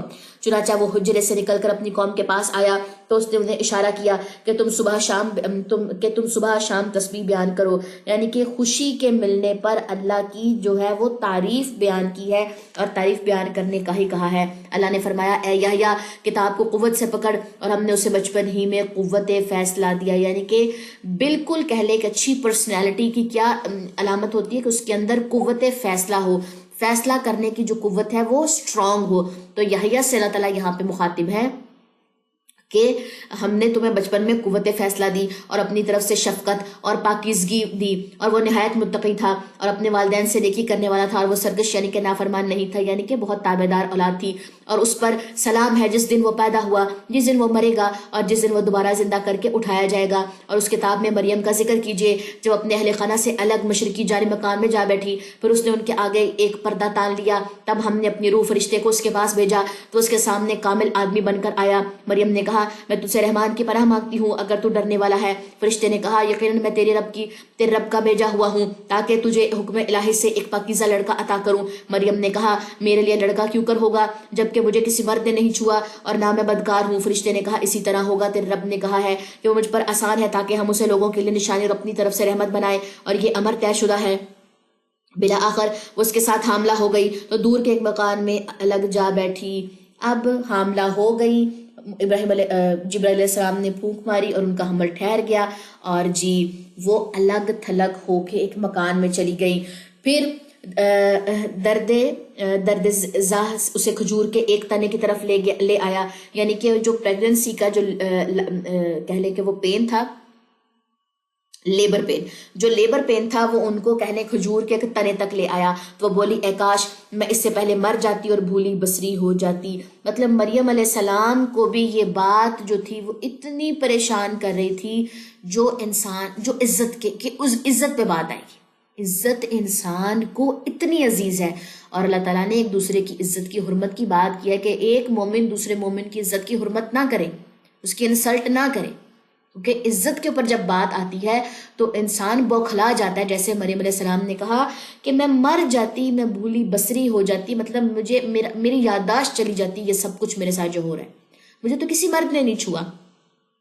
اور آپ کو پتہ نا کھجور کا تنا جو ہے وہ کتنا کہہ لیں کہ اونچا ہوتا ہے، کتنا بڑا ہوتا ہے، اور اوپر جا کے کہہ لیں پتے کچھ لگے ہوتے ہیں جہاں پہ کھجوریں وغیرہ لگی ہوئی ہوتی ہے، اور اس کا تنا کافی مضبوط اور کافی بھاری ہوتا ہے. جن نے کھجور کا درخت دیکھا ہے، اب آپ خود سوچیں کہ اس درخت کو ہلانا کتنا مشکل ہے. وہ کوئی عام درخت نہیں ہے، وہ اتنا موٹا اس کا تنا ہوتا ہے اور اتنا لمبا اس کا تنا ہوتا ہے. تو پھر وہ اس تنے کے پاس جو تھی وہ جا کے کھڑی ہو گئی. پھر فرشتے نے اس کے نیچے سے اسے آواز دی کہ غم نہ کھا، کہ رب نے تیرے نیچے ایک چشمہ جاری کر دیا ہے، اور تو کھجور کا تنا اپنی طرف ہلا، وہ تجھ پر تازہ پکی ہوئی کھجوریں گرائے گا. اب آپ کھجور کا تنا ایک دفعہ ہلا کے دیکھیں، یہ سب جن کے گھروں کے پاس کے کھجور ہے وہ تنا ہلتا ہی نہیں ہے، وہ اتنا اسٹرانگ ہے. اور آپ دیکھیں کس سچویشن میں ہلانے کا کہا گیا، جب لیبر پین سٹارٹ ہے. اور ہم لیبر پینس کے ٹائم پہ جو ہے کہتے نہیں اب ہلو نہیں، اب یہ نہیں کرو وہ نہیں کرو. یہاں پہ کھجور کا تنا ہلانے کا کہا جا رہا ہے کہ کھجوریں گریں گی، وہ کھجوریں کھانی ہے. لیبر پین جب ہو رہی ہو تو کھجور لازمی کھائیں، کیونکہ کھجور انٹرنل ہیلنگ کے لیے جو ہے وہ ہوتی ہے. جب آپ کی کنٹرکشن ہو رہی ہوتی ہے تو اس میں وہ بہت فائدہ مند ہے کھجور. ٹھیک ہے، رسول اللہ صلی اللہ علیہ وسلم نے فرمایا کہ کھجور مومن کی بہترین سحری ہے، اور جس گھر میں کھجور نہیں ہے وہ اس گھر کی مانند ہے جس میں کوئی کھانا نہیں ہے. تو کھجور کو گھر سے ختم نہ ہونے دیں، کیونکہ جس گھر میں کھجور نہیں، سمجھے ان کے گھر میں کوئی کھانا ہی نہیں ہے، مطلب کھانا کھانے کی کوئی چیز ہی نہیں ہے ان کے گھر میں. نیکسٹ ہے جی آیت نمبر 26. چنانچہ تو کھا اور پی اور اپنی آنکھیں ٹھنڈی کر، پھر اگر تو کسی آدمی کو دیکھے تو اسے کہہ دینا بے شک میں نے رحمان کے لیے روزے کی نظر مانی ہے. یعنی کہ بولنا نہیں، کوئی جواب نہ دینا. اگر کسی آدمی نے تو سے پوچھا کہ یہ کیا ہے، ٹھیک ہے، لہٰذا آج میں کسی انسان سے ہرگز کلام نہیں کروں گی. پھر وہ اس بچے کو اٹھائے اپنی قوم کے پاس آئی تو وہ کہنے لگے اے مریم یقیناً تو نے بہت برا کام کیا ہے. اے ہارون کی بہر، نہ تو تیرا باپ برا آدمی تھا اور نہ تیری ماں ہی بدکار تھی. چنانچہ مریم نے اس بچے کی طرف اشارہ کیا تو وہ کہنے لگے ہم اس سے کیسے کلام کریں جو گود میں بچہ ہے، کیونکہ مریم علیہ السلام کو بولنے کی اجازت نہیں تھی. جیسے ذکر علیہ السلام کو 3 دن اور 3 راتوں کو اللہ تعالیٰ نے منع کیا تھا کہ بات نہیں کرنی، صرف اشارے سے بات کری، اسی طرح مریم علیہ السلام کو بھی یہی حکم دیا گیا تھا. تو انہوں نے اشارہ کیا بچے کی طرف، یعنی کہ عیسیٰ علیہ السلام کی طرف. بچہ بول اٹھا بلا شبہ میں اللہ کا بندہ ہوں، اس نے مجھے کتاب دی اور مجھے نبی بنایا، اور اس نے مجھے برکت والا بنایا جہاں بھی میں ہوں، اور مجھے نماز اور زکوٰۃ کی پابندی کا حکم دیا جب تک میں زندہ رہوں، اور اپنی والدہ سے نیکی کرنے والا بنایا، اور اس نے مجھے سرکش اور بدبخت نہیں بنایا.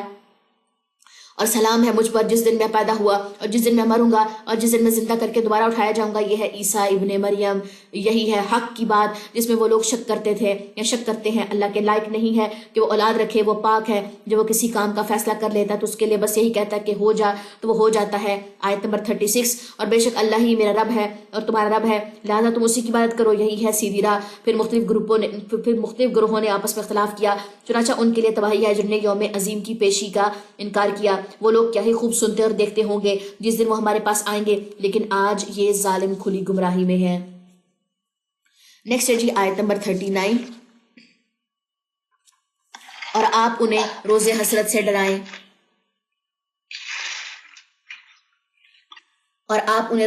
سے ڈرائیں، جب ہر معاملے کا فیصلہ کیا جائے گا، جبکہ وہ آج غفلت میں ہیں اور وہ ایمان نہیں لاتے. بلا شبہ ہم ہی زمین کے اور تمام زمین والوں کے وارث ہوں گے اور ہماری ہی طرف وہ لوٹائے جائیں گے. اور کتاب میں ابراہیم کا ذکر کیجئے، بے شک وہ نہایت سچا نبی تھا. جب اس نے اپنے باپ سے کہا اے میرے باپ، تو اس کی عبادت کیوں کرتا ہے جو نہ سنے نہ دیکھے اور نہ تیرے کچھ کام آئے. اے میرے باپ، بے شک میرے پاس وہ علم آیا جو تیرے پاس نہیں آیا، لہٰذا تو میرا اتباع کر، میں تجھے سیدھی راہ دکھاؤں گا.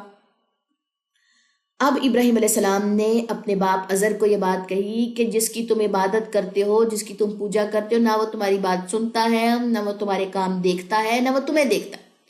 ٹھیک ہے، تو اس کی اتباع مت کرو، میری اتباع کرو. میں دین اسلام کی جو ہے وہ پیروی کرتا ہوں اور تم بھی دین اسلام کی پیروی کرو. اے میرے باپ تو شیطان کی عبادت نہ کر، بلا شبہ شیطان رحمان کا سخت نافرمان ہے۔ اے ابا جان بے شک میں اس بات سے ڈرتا ہوں کہ تجھے رحمان کی طرف سے عذاب آ پکڑے، پھر تو شیطان کا ساتھی ہو جائے۔ اظہر کہنے لگا اے ابراہیم کیا تو میرے معبودوں سے منہ پھیرے ہوئے ہے؟ اگر تو سے باز نہ آیا تو میں تجھے ضرور رجم کر دوں گا اور تو لمبا عرصہ مجھ سے دور چلا جا۔ ابراہیم نے کہا تجھ پر سلامتی اور قریب میں تیرے لیے اپنے رب سے استغفار کروں گا، بے شک وہ مجھ پر بہت مہربان ہے اور میں کنارہ کش ہوتا ہوں تم سے اور ان سے جنہیں تم اللہ کے سوا پکارتے ہو، اور میں تو اپنے رب ہی کو پکارتا ہوں، امید ہے کہ میں اپنے رب کو پکار کر محروم نہ ہو رہوں گا۔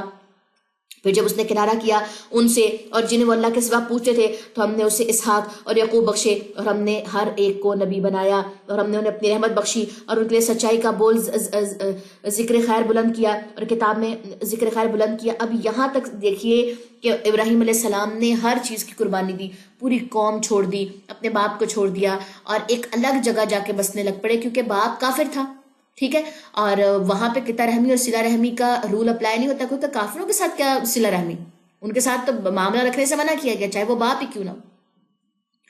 اور پھر چونکہ الگ ہو گئے اپنی بیوی کو لے کر تو پھر اللہ تعالیٰ نے ان کو اسحاق اور یعقوب کی بشارت دی اور ہر ایک کو نبی بنایا، اور پھر یعقوب سے آگے یوسف علیہ السلام، ٹھیک ہے، تو یہ اللہ تعالیٰ کا خاص انعام تھا ابراہیم علیہ السلام کے لیے۔ نیکسٹ ہے جی آیت نمبر 51، اور کتاب میں موسیٰ علیہ السلام کا ذکر کیجئے، بلا شبہ وہ چنا ہوا اور رسول نبی تھا، اور ہم نے اسے طور کی جانب دائیں جانب سے پکارا اور اسے راز و نیاز کے لیے قریب کیا، یعنی کہ اللہ تعالیٰ نے اس کو آواز دی، موسیٰ علیہ السلام کو آواز دی کوہ طور پر، اور ان کو راز و نیاز یعنی کہ نماز کے لیے قریب کر دیا، اور اسے اپنی رحمت سے اس کا بھائی ہارون نبی بخشا، یعنی کہ ایک ساتھی بھی دے دیا ہارون علیہ السلام، کیونکہ آپ سب کو پتا ہے کہ موسیٰ علیہ السلام کی زبان میں لکنت تھی، یعنی کہ وہ بات کو درست طریقے سے نہیں کر سکتے، تو ان کے لیے کچھ الفاظ کو ادا کرنا مشکل ہوتا ہے، جیسے ہر انسان کی زبان میں لکنت ہوتی ہے، کچھ ورڈز کو وہ صحیح طریقے سے ادا نہیں کر سکتا، اسی طرح موسیٰ علیہ السلام کے لیے بھی یہ معاملہ تھوڑا سا مشکل تھا، اور موسیٰ علیہ السلام کو اللہ تعالیٰ نے دعا سکھائی تھی رب اشرح لی صدری ویسر لی امری، کیونکہ موسیٰ علیہ السلام نے یہ بات کہی تھی کہ میں بات صحیح طریقے سے نہیں کر سکتا، آپ ہارون علیہ السلام کو یہ ڈیوٹی دے دیں فرعون کے دربار میں جا کے بات کرنے کی، میری زبان میں لکنت ہے، تو پھر اللہ تعالیٰ نے رب اشرح لی صدری والی جو دعا ہے وہ سکھائی تھی۔ تو یہاں پر اللہ تعالیٰ بتا رہے ہیں کہ آپ کے بھائی ہارون کو پھر ہم نے جو ہے وہ آپ اس کا بھائی ہارون نبی بخشا، اور کتاب میں اسماعیل کا ذکر کیجئے، بے شک وہ وعدے کا سچا اور رسول نبی تھا، اور وہ اپنے گھر والوں کو نماز اور زکوٰۃ کا حکم دیتا تھا، اور وہ اپنے رب کے ہاں پسندیدہ تھا، اور کتاب میں ادریس کا ذکر کیجئے، بے شک وہ نہایت سچا نبی تھا، اور ہم نے اسے ایک بلند مقام پر اٹھا لیا۔ یہ وہ انبیاء ہیں جن پر اللہ نے انعام کیا، جو اولاد آدم میں سے ہیں، اور ان لوگوں کی نسل میں سے جنہیں ہم نے نوح کے ساتھ کشتی میں سوار کیا تھا۔ اب نوح علیہ السلام کی کشتی میں جو 70 سے زائد لوگ سوار ہوئے تھے، یہ ان کی نسلوں میں سے آگے جا کے نکلے تھے، جتنے بھی نبیوں کا ذکر ہے نا، ابراہیم علیہ السلام کا، موسیٰ علیہ السلام کا، اور عیسیٰ علیہ السلام کا، پھر جی اس کے بعد یہ ادریس علیہ السلام کا، اور کون سے نبی کا ذکر ہے یہاں پہ اسماعیل علیہ السلام کا، یہ سب ان 70 لوگوں کی اگلی نسلوں میں سے نکلے تھے، ٹھیک ہے، یہاں پہ بتا دیا اللہ تعالیٰ نے۔ اور ابراہیم اور اسرائیل کی اولاد سے اور ان لوگوں میں سے بھی جنہیں ہم نے ہدایت دی اور چن لیا، جب ان پر رحمان کی آیات تلاوت کی جاتی تو وہ سجدے میں گر پڑتے اور روتے، پھر ان کے بعد ناخلف یعنی کہ نالائق ان کے جانشین ہوئے، وہ نماز ضائع کرتے اور خواہشات کی پیروی کرتے، چنانچہ جلد ہی وہ ہلاکت اور گمراہی کے انجام سے دوچار ہوں گے، مگر جس نے توبہ کی اور ایمان لایا اور نیک عمل کیے تو وہ لوگ جنت میں داخل ہوں گے اور ان پر کوئی ظلم نہ ہوگا۔ یہی ابدی باغات ہے جن کا رحمان نے اپنے بندوں کے ساتھ غائب سے وعدہ کیا ہے، بے شک اس کا وعدہ ہر صورت آنے والا ہے، اور وہ اس میں کوئی لغو بات نہیں سنیں گے سوائے سلام کے، اور وہاں ان کے لیے صبح شام رزق ہوگا۔ یہی وہ جنت ہے جن کا وارث ہم اپنے بندوں میں سے اسے بنائیں گے جو متقی ہوگا۔ اور ہم فرشتے آپ کے رب ہی کے حکم سے نازل ہوتے ہیں، آپ کے رب ہی کے حکم سے نازل ہوتے ہیں، اسی کے لیے جو کچھ آگے اور جو کچھ ہمارے پیچھے ہے اور جو کچھ ان کے درمیان ہے، وہ آپ کا رب بھولنے والا نہیں، وہی رب ہے آسمانوں کا اور زمین کا اور جو کچھ ان دونوں کے درمیان ہے سب کا، چنانچہ آپ اس کی عبادت کریں اور اس کی عبادت پر قائم رہیں۔ آپ کا کوئی ہم نام کیا آپ اس کا کوئی ہم نام جانتے ہیں؟ اور انسان کہتا ہے کہ کیا جب میں مر جاؤں گا پھر مجھے زندہ نکالا جائے گا؟ کیا انسان اتنا ہی یاد نہیں رکھتا کہ یقیناً ہم نے اس سے پہلے اسے تخلیق کیا جب وہ کچھ نہ تھا؟ آپ کے رب کی قسم ہم ضرور ان کفار کو شیطانوں کے ہمراہ اکٹھا کریں گے، پھر ہم ضرور انہیں گھٹنوں کے بل جہنم کے گرد حاضر کریں گے، یعنی کہ وہ پیروں کے بل چل کے نہیں جائیں گے بلکہ گھٹنوں کے بل چل کر جو ہے وہ جہنم میں داخل ہوں گے، ٹھیک ہے۔ پھر ہم ضرور ہر گروہ سے اسے کھینچ کر الگ کریں گے جو ان میں سے رحمان کے خلاف سرکشی میں سخت تر تھا، پھر ہمیں ان کا خوب علم ہے جو جہنم میں جانے کے زیادہ لائق ہے، اور تم میں سے کوئی بھی ایسا نہیں جو جہنم پر وارد نہ ہو. یعنی کہ ہر انسان کو جہنم پر وارد کیا جائے گا، یعنی کہ پل صراط کی یہاں پر بات ہے. جہنم کے اوپر ایک پل رکھا جائے گا جس پر نیک اور بخت دونوں کیٹیگری کے جو لوگ ہیں وہ گزریں گے. مومن جو ہے وہاں سے آرام سے گزر جائیں گے، جبکہ جو غیر مومن ہیں وہ ہلاکت کا باعث بنیں گے اور وہ نیچے جہنم میں گر جائیں گے. ٹھیک ہے جی. عبداللہ بن مسعود رضی اللہ عنہ اس آیت کی تفسیر میں بیان کرتے ہیں کہ رسول اللہ صلی اللہ علیہ وسلم نے فرمایا کہ تمام انسان جہنم سے گزریں گے، پھر بعد میں اپنے اعمال کے مطابق وہاں سے نکل آ جائیں گے. یعنی کہ پورے صراط کی یہاں پہ بات آئی ہے. پھر ہم متقی لوگوں کو نجات دیں گے اور ہم ظالموں کو چھوڑ دیں گے، اس میں گھٹنوں کے بل گرے ہوں گے.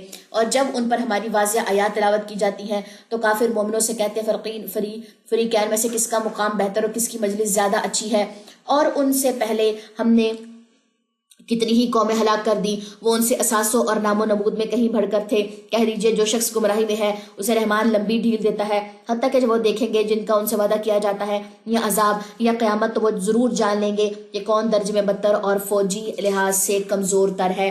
اور راہ ہدایت پر چلنے والوں کو اللہ مزید ہدایت عطا کرتا ہے، اور باقی رہنے والے نیکیاں ہی آپ کے رب کے ہاں ثواب اور انجام کے اعتبار سے بہت بہتر ہے. کیا پھر آپ نے اسے دیکھا جس نے ہماری آیات کا انکار کیا اور کہا مجھے ضرور مال اور اولاد ملے گی؟ کیا اس نے غیب کی اطلاع یا پالی یا رحمان کے ہاں کوئی عہد لے لیا ہے؟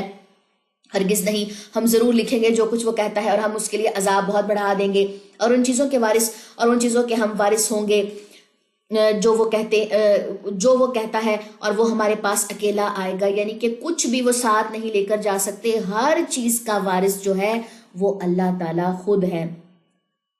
اور انہوں نے اللہ کے سوا معبود بنا لیے ہیں تاکہ وہ ان کے مددگار ہوں، ہرگز نہیں، ان قریب وہ خود ان کی عبادت کا انکار کر دیں گے اور ان کے مخالف ہو جائیں گے. کیا آپ نے دیکھا نہیں کہ بے شک ہم نے کافروں پر شیطان چھوڑ رکھے ہیں، وہ انہیں خوب گناہوں پر ابھارتے ہیں. یعنی کہ جو اللہ کا انکار کرتا ہے، اللہ کے ایک ہونے کا انکار کرتا ہے، اللہ کی آیات کا انکار کرتا ہے، آیات یہی تو ہیں جو اللہ تعالیٰ کے احکامات ہیں، تو اللہ تعالیٰ کہتے ہیں کہ ہم خود ان کے اوپر جو ہے وہ شیاطین چھوڑتے ہیں جو انہیں خوب گناہوں پر ابھارتے ہیں. چنانچہ آپ ان کی بابت جلدی نہ کریں، ہم تو بس ان کے دن گن رہے ہیں جس دن ہم متقیوں کو رحمان کی طرف بطور مہمان اکٹھا کر لائیں گے، یعنی کہ معزز مہمان بنا کر لائیں گے، اور مجرم کو جہنم کی طرف پیاس سے ہی ہانک لے جائیں گے.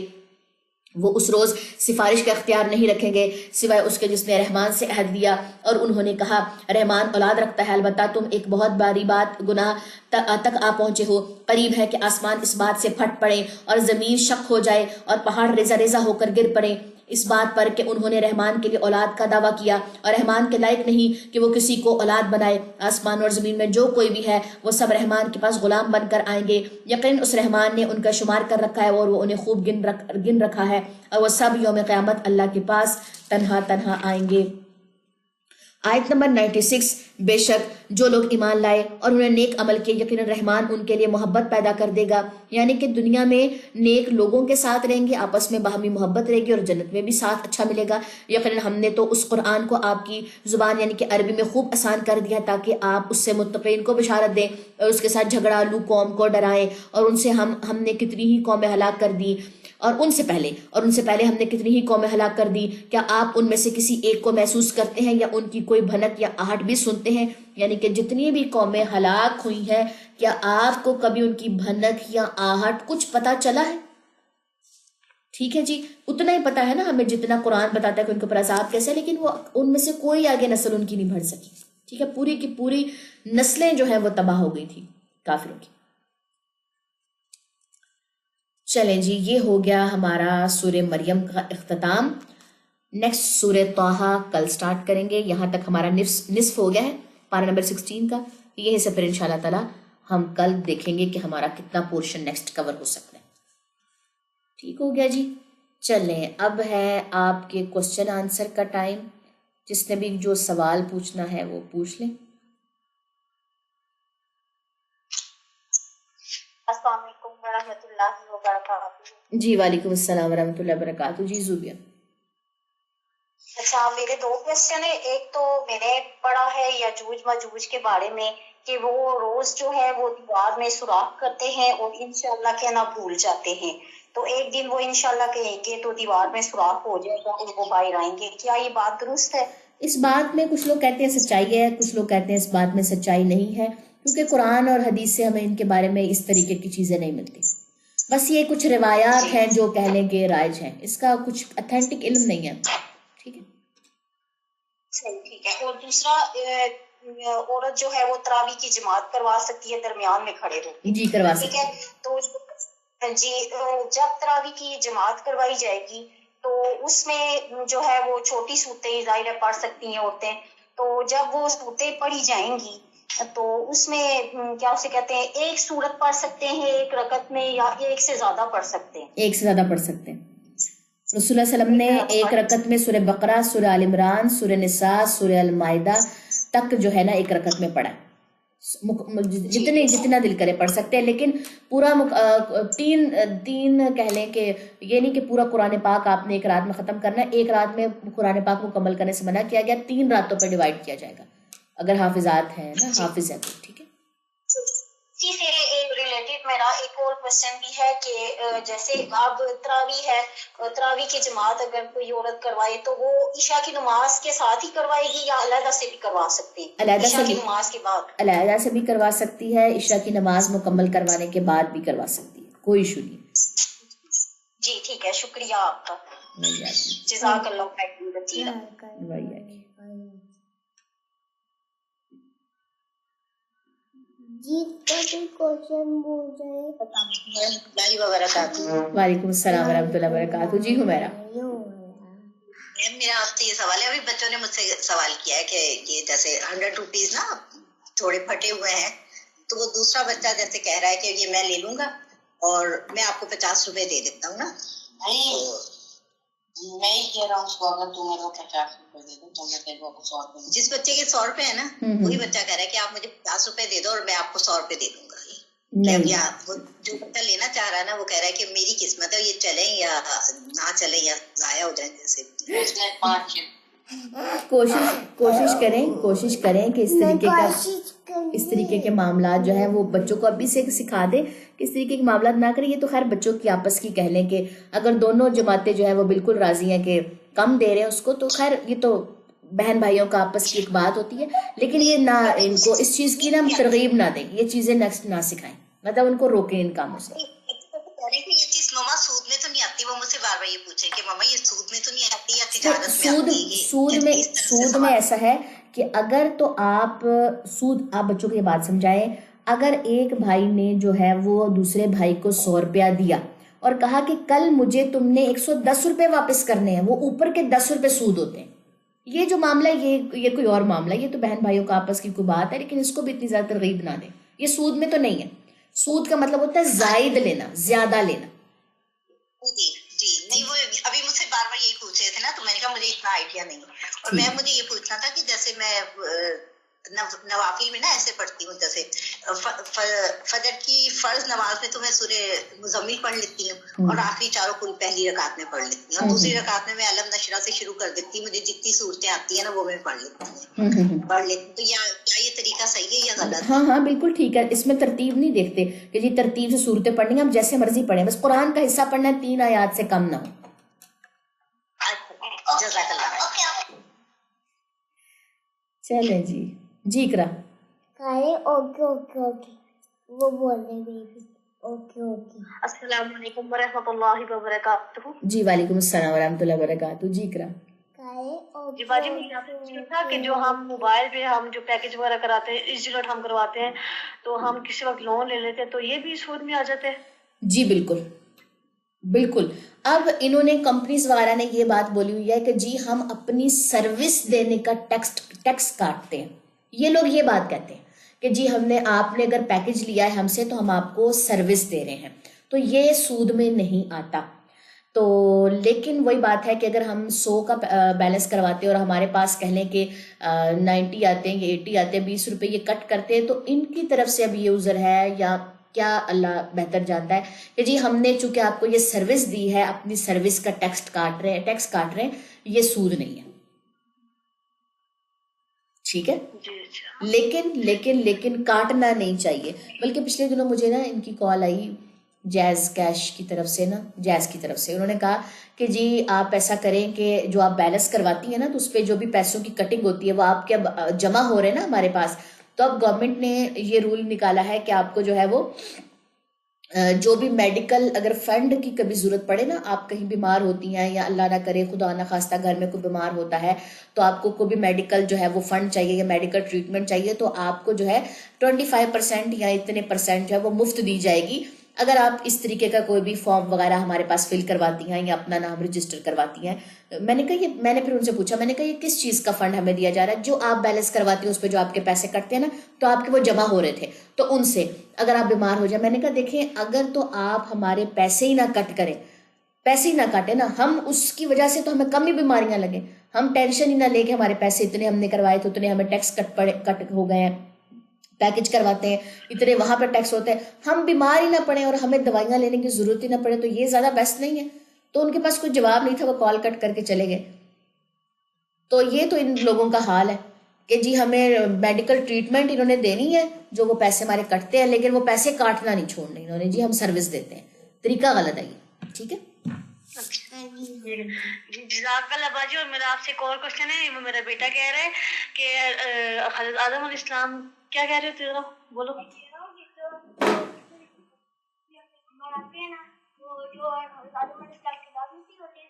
ہاں تو وہ کہہ رہے کہ جتنے بھی پیغمبر آئے ہیں تو وہ حضرت آدم علیہ السلام کی اولاد میں سے ہیں، یہ کیا ہے ان کا؟ حضرت آدم علیہ السلام کی اولاد میں سے ہیں سب لوگ۔ ٹھیک ہے، اب مل گیا تو جزاک اللہ باجی، بہت بہت شکریہ آپ کا باجی۔ ماشاءاللہ آپ کی آواز مجھے بہت اچھی لگتی ہے، آپ قرآن پڑھتی ہیں، کوئی آیت پڑھتی ہیں، میرا دل کرتا ہے میں اس کو سنتی رہوں۔ جزاک اللہ، جزاک اللہ۔ مطلب کہ مجھے آج یہ پتا چلا ہے کہ ہماری کلاس میں خواتین کے ساتھ ساتھ بچے بھی بیٹھے ہوئے وہ سن رہے ہیں، ماشاءاللہ ماشاءاللہ ماشاءاللہ۔ جی باجی میں ان کو بولتی ہوں آپ لوگ سنو ساتھ ساتھ، تو آپ کے علم میں تک اضافہ ہو، میرے علم میں بھی اضافہ ہو۔ ٹھیک ہے ٹھیک ہے ٹھیک ہے جی۔ جی عظمیٰ۔ السلام علیکم۔ وعلیکم السلام۔ جی میں نے پوچھنا تھا کہ لڑکے کس عمر سے روزے پورے رکھ سکتے ہیں؟ بلوغت سے، جب وہ بالغ ہو جاتے ہیں۔ جی مہربانی۔ بلوغت کے بعد روزے فرض ہیں۔ چلیں جی اب باقی جو ہے وہ کوسچنز کل۔ سبحانک اللہم و بحمدک، اشہد ان لا الہ الا انت، استغفرک و اتوب الیک۔ السلام علیکم ورحمۃ اللہ وبرکاتہ۔